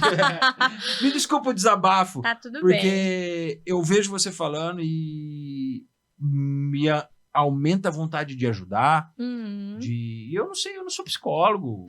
E a forma de ajudar é dar voz para vocês. Sim, eu acho que é super válido essa forma, né? De divulgar informação correta, né? Informação específica, mais detalhada do que aquela que a gente estava discutindo, que às vezes é muito rasa, né? É uma coisa muito interessante, porque você falou que as pessoas que não sabem nada falam e bradam como se elas entendessem tudo. Eu acho que quanto mais você estuda e quanto mais você sabe, mais você chega à conclusão de que você sabe pouquíssimas coisas e tem muitas outras coisas a serem aprendidas. Então, a minha indicação, a minha orientação é sempre procurar informações de pessoas que são da área, pessoas que são especialistas nisso, que elas têm conhecimento disso, né? Quanto mais você estudar, quanto mais informação você tiver das variadas formas que a informação chega hoje, mas você vai conseguir e ajustando ali e ajudando as outras pessoas também,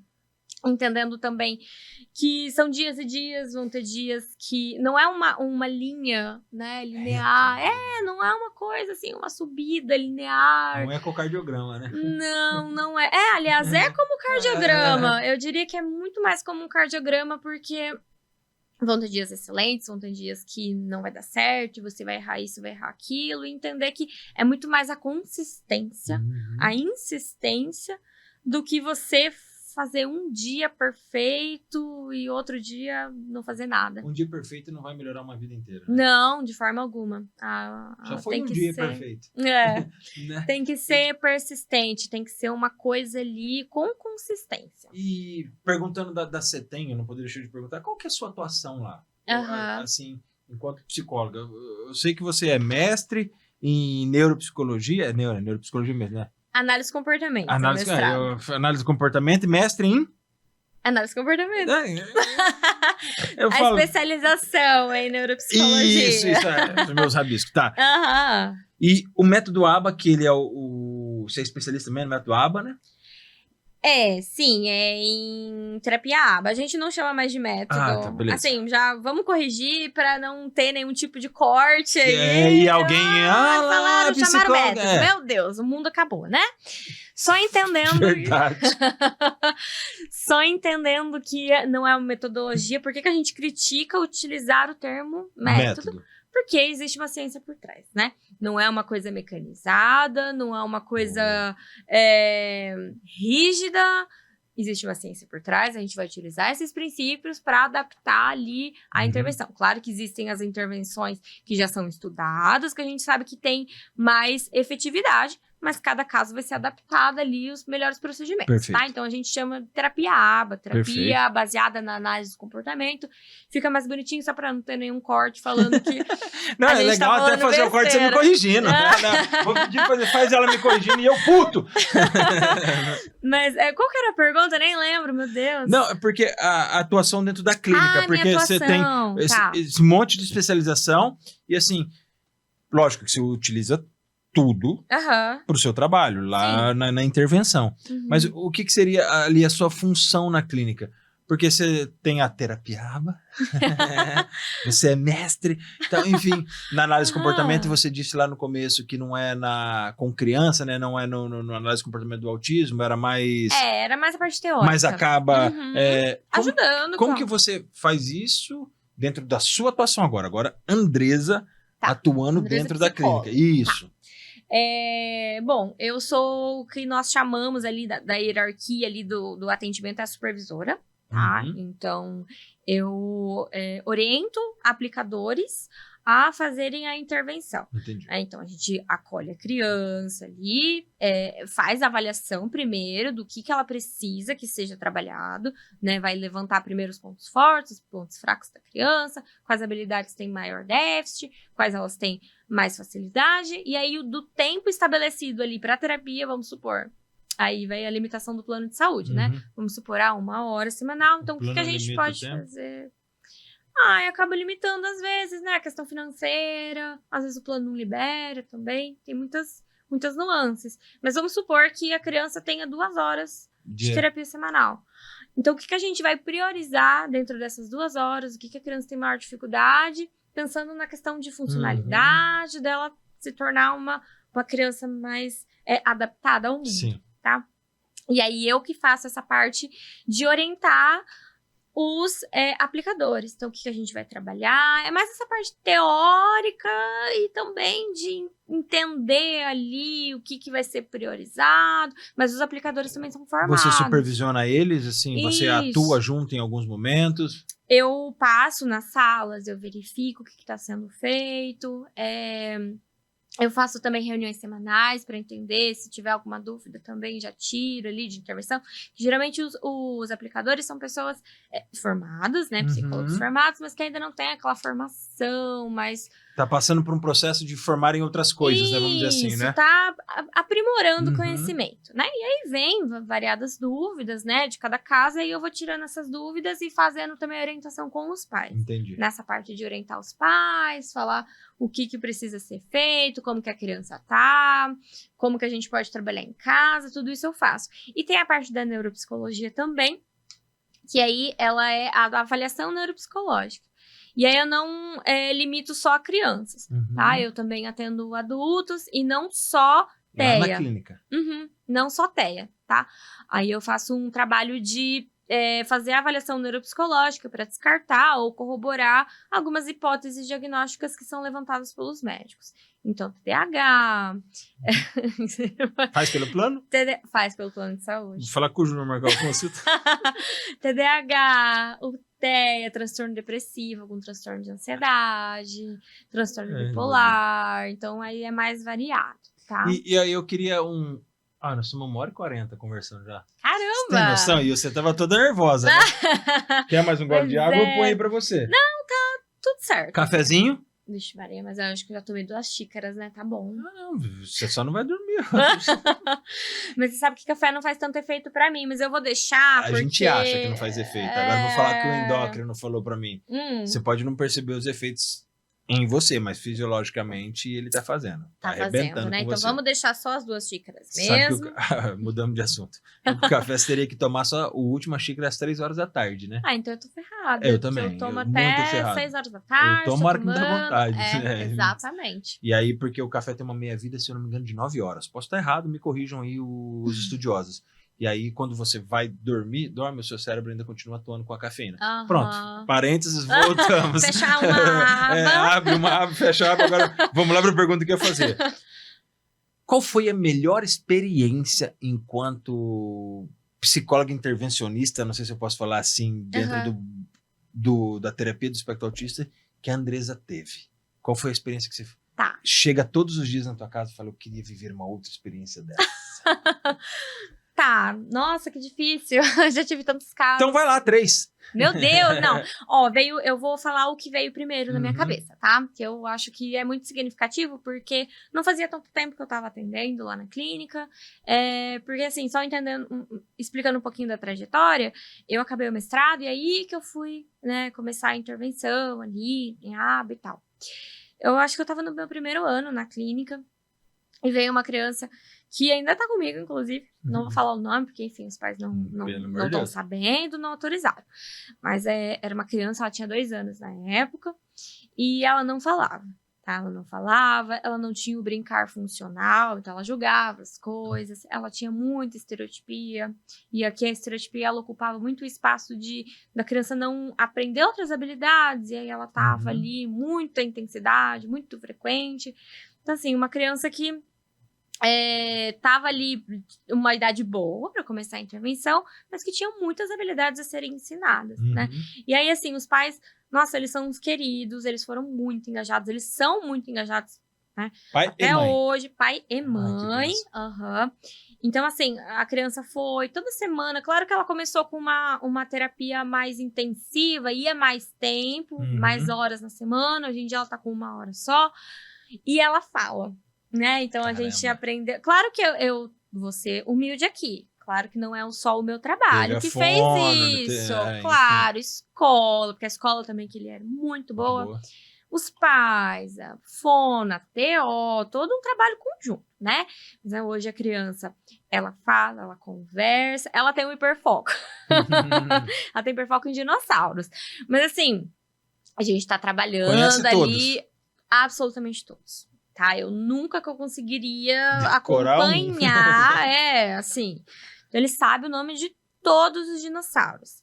Então, assim, a criança fala, ela conversa, ela responde, ela expressa sentimentos, ela expressa que ela tá feliz, que ela tá triste, que aconteceu. Legal. Ela conta o que aconteceu no dia anterior, sabe? Então, assim, ela é uma criança funcional. A mãe até relata assim, ai, nossa, a gente mostra o fulaninho pra alguém que tá acompanhando, assim, né, desde que a criança nasceu, e falando, caramba, como desenvolveu, como tá bonitinho, tá falando. Claro que tem demandas específicas, hoje ele tá com 5 anos, de idade. Então, a gente está trabalhando outras questões, questão de emoções, né? De contar eventos passados. Enfim, outras demandas agora, né?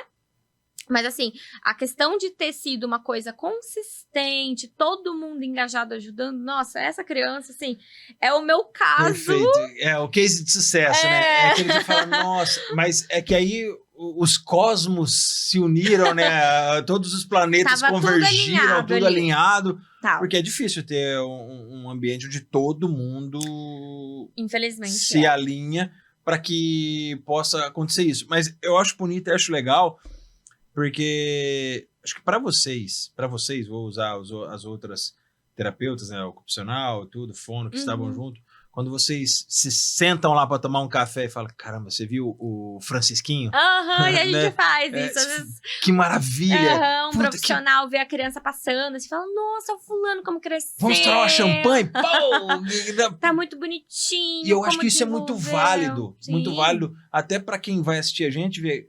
Gente, tem vários casos. Mas talvez seja 5%, 10%, 1%, 15%. Eu não sei a porcentagem de que isso tenha acontecido. Mas para que as pessoas entendam, gente, olha, quando os cosmos se alinham, quando tá todo mundo engajado, quando você que não conta pro seu pai que a criança precisa ser tratada assim, porque às vezes ela fica com os avós, quando você que não conta pro priminho que tá junto ou pra tia que tá junto, você tá atrapalhando o tratamento da psicóloga. Então, alinha-se tudo, conta, chega... Eu acho que o certo seria, vou pensar eu enquanto pai. Você chegou para mim e falou, ó, tua filha tem isso aqui, através do transtorno espectro autista, vamos trabalhar isso. O que eu acredito que eu faria? Pai, mãe, sogro, sogra, tio, tia, padrinho, madrinha, senta aqui. O que foi? Ela tem isso, ela tem um transtorno que precisa ser assim, assim, assado. Vamos fazer o seguinte, vamos alinhar todo mundo junto e tudo vai para ser que a gente melhore a convivência dela e ela seja uma criança funcional. Para que ela cresça um adulto funcional e não cresça um adulto tão dependente de mim, tão dependente da minha esposa, tão dependente de vocês. Então vamos fazer assim, tudo que fugir disso aqui eu vou brigar. eu brigaria mesmo. Assim, eu tô falando do jeito que eu falaria, né? Que a minha família, eles me dão uma liberdade para isso. Claro. Mas assim, eu acredito que quando você traz isso, essa experiência, fica claro que a conversa é o melhor caminho. Senão eu não levaria para vocês, senão eu resolveria em casa. Senão não teria você, não estudaria, sei lá quantos anos você fez, às vezes, contando o curso de psicologia, que deve ser 6 anos, não é? 5 anos. 5 anos, não é? Mais especialização, mais mestrado, mais o estudo da terapia ABA. Você já tem 10 anos, 12, 13, sei lá quantos anos, não sei quantos anos você entrou na faculdade, mas no mínimo você tem 10 anos de estudo. Eu entrei com 17. No mínimo você tem 10 anos de estudo. No mínimo você tem 10 anos de estudo. Então, gente, preste atenção no que você, enquanto psicóloga, fala e pare de olhar esses bobão de internet. Que pode ajudar uma coisinha ou outra em você achar que o mundo é cor-de-rosa. Né? É isso que eles fazem. Porque, aí é outro desabafo. Quanto mais você olha o mundo cor-de-rosa ou um mundo azul demais, mais merda acontece na tua vida. O mundo tem que ser azul, nós temos que aceitar, acolher. Só que quando você entende esse acolhimento, essa vivência, eu falo porque eu tento ser assim com a minha sobrinha, e eu sou um péssimo tio muitas vezes, em acolher, em olhar para ela com carinho, em entender que ela tem algo que eu nunca vou entender, tem algo que é o que ela passa, eu posso supor que ela tá sentindo algo, mas eu não tô entendendo porcaria nenhuma. Então, a minha busca é para transformar o mundo melhor, para poder ser uma pessoa melhor, para poder ajudar. Falei. Eu acho que é papel dos profissionais também adaptar a linguagem para ficar claro para as pessoas que são leigas. Isso é legal. Né? Porque se eu chego aqui e começo a utilizar 1 milhão de termos e assim, que as pessoas elas não têm contato ali no dia a dia, a não ser e nem que elas precisam ter também, né? O contato técnico, né? Algumas coisas não precisam. Então, assim, precisa ser adaptada a linguagem para o público. Né? Mas que procurem pessoas que tenham formação mesmo. Né? Para conseguir informação correta. E se você pudesse dar um recado agora? Nós estamos com 1h50 quase. O que você falaria? Uma coisa da Andressa, que agora na tua cabeça. Caramba. Seja pro TEA, seja para os profissionais, seja agradecimento, sei lá o que for. O que você falaria? Olha... Parafraseando o ET Bilu. ET Bilu. Busquem conhecimento. Meu Deus. Imaginei que alguém ia falar do ET No Bilu. sentido de... Millennial, né? Tem que falar do que é da minha época. Mas no sentido Medo de Varginha. Sim, fui pra lá há pouco tempo. Muito legal. Tirei foto lá com as estátuas de ET. Busquem conhecimento no sentido de... Você tá com dúvida de alguma coisa? Procure quem sabe disso. Sabe? Não fique pensando... Subjetivando as coisas, né? Criando coisas na sua cabeça, que nem a gente falou, alugando um triplex ali, pensando em 1 milhão de cenários. Procura quem sabe disso, quem pode te ajudar. Se você tá com dúvida, será que eu tô dentro do espectro? Tá se falando tanto disso, será que meu filho tem? Observa, procura informações com gente que é informada na área, sabe? Eu acho que isso é o principal, assim, para conseguir encaminhar, se for necessário, alguém para intervenção. Andresa, obrigado. Imagina. Nossa, foi muito bom. Eu fiz meus desabafos aqui. Você já como você tem mestrado e tudo na análise, você já falou, isso é doido. Não falei nada disso. Não pensei Pensou? nada disso. Não pensei. Duvido que os psicólogos não ficam diagnosticando os outros na rua. Falam, esse é doido. Mas você sabe por que a gente não faz isso? Mas, a gente não faz isso, tá? Porque Nós não fazemos isso. Não fazemos. É mais autocrítica. Eu que sou doida. Porque o cara que faz isso aqui numa gravação não tem uma coisa organizada são aqui. São formas de você... mostrar o seu TDAH. Não, alinhar o seu raciocínio. Isso aqui... o seu raciocínio, a forma de raciocínio. Não, meu raciocínio, ele não anda reto. Ai, meu Deus. Mas, se você quiser, eu faço a avaliação. Se você ainda tiver dúvida, se você tiver plano de saúde. Antes da gente acabar agora, falar na gravação, só para os outros saberem que eu sou louco. Né? A minha esposa fala, amor, você precisa fazer. Avaliação? Não, mas eu preciso mesmo. Relatando o que eu gravei com o Michael. Terminou, eu falei, Michael, você acha que eu tenho TDAH? Ele falou, grandes indícios. Olha só. Grandes indícios de ser doido. Nossa, que... Eu tenho uma relação próxima com o Michael. Eu falei, mas por quê? Ele falou, cara, você é louco, você não para. Não para segundo. Não, e eu não paro mesmo. Você percebeu. O outro estúdio que eu gravava tinha cadeira rotatória. Nossa, fica o tempo eu rodava, todo. eu derrubava microfone, assim... Enfim, provavelmente eu tenho um diagnóstico de loucura. Eu mesmo me dei o diagnóstico. Mas, enfim, muito obrigado, Andresa. Eu acho que a gente ficaria horas e horas conversando. O dia que eu visitei a clínica, eu fiz os vídeos, não sei se chegou a ver os vídeos que nós fizemos lá. Ficou para mim muito claro o que é a CETEM. Muito claro o que é o atendimento. Quando o Júnior me apresentou, quando você olha de fora, você não pensa que é daquele tamanho, né? Não parece tão grande, né? Porque é gigante. Sim. Aí você olha, você percebe aquele tamanho e percebe que, mesmo com tudo aquilo, vocês ainda sofrem. E não é culpa dele, né? Senão o povo, nossa, o cara tá falando mal de quem apoia ele. Não. Vocês sofrem porque, com tudo aquilo que eles buscam oferecer, ainda existe uma certa dificuldade. Então, eu, enquanto uma pessoa neurotípica, vamos dizer assim... porque eu ainda não sou diagnosticado com nada, então, enquanto isso, eu posso falar.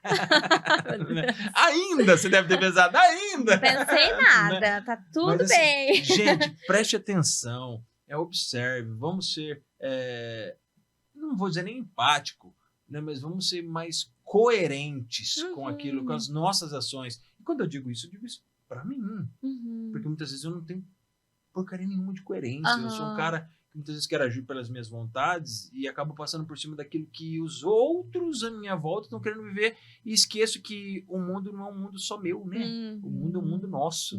Nós vivemos nele, você. Então, eu não posso ir... Por mais que eu não concorde com muita coisa que o Dario, que você, que infinidade de pessoas façam, eu não posso querer passar por cima das suas opiniões. Eu posso sentar e conversar com você e te entender. Entender você enquanto psicóloga que sabe sobre o TEA, falar, Edu, é sim, cara, se você realmente quer entender, e é o meu desejo, e eu não sei se eu cheguei a falar isso pro Júnior, vou expressar aqui, que a gente faça algo diferente, que a gente leve pessoas neurotípicas para dentro da clínica, para que você possa falar, não só aqui, que a gente faça, coloque 15, 20, 30 pessoas, pense, sei lá, faça uma loucura, invente algo que atraia as pessoas, para que as pessoas neurotípicas cheguem lá e falem, é isso que é o TEA? É isso que é neurodivergência? Opa, então eu tô agindo errado. Tentar conscientizar de forma mínima, porque como eu digo dentro do podcast, eu acredito que histórias mudam vidas. Só que ouvir uma história e não buscar conhecimento sobre aquilo não vai ajudar de porcaria nenhuma. Vai ser mais uma história contada. Talvez eu possa parecer jogar contra o que é a minha frase, mas não. Quando eu escutei a história que transformou a minha vida, eu fui estudar sobre a história. Quando eu decidi viver aquilo que eu decidi viver, por que eu gostei? Por que eu quero viver? E aí eu entendi que é tudo aquilo que eu quero viver. Então eu acredito que quanto mais histórias a gente contar, mais informações a gente pode dar para 1, 2 ou 3 pessoas, a gente consegue montar... Vai expandindo, né? O marketing multinível das informações. Eu conto para mais 2, que conto para mais 2, que conto para mais 2. Nós montamos a nossa pirâmide. A pirâmide do bem. Isso, a pirâmide do bem. Esquema de pirâmide do bem. Existe, nós vamos fazer isso. Andrés, mais uma vez, muito obrigado. Gostei muito de conversar com você, foi sensacional. Eu que agradeço. Gente, eu amo vocês. Fui!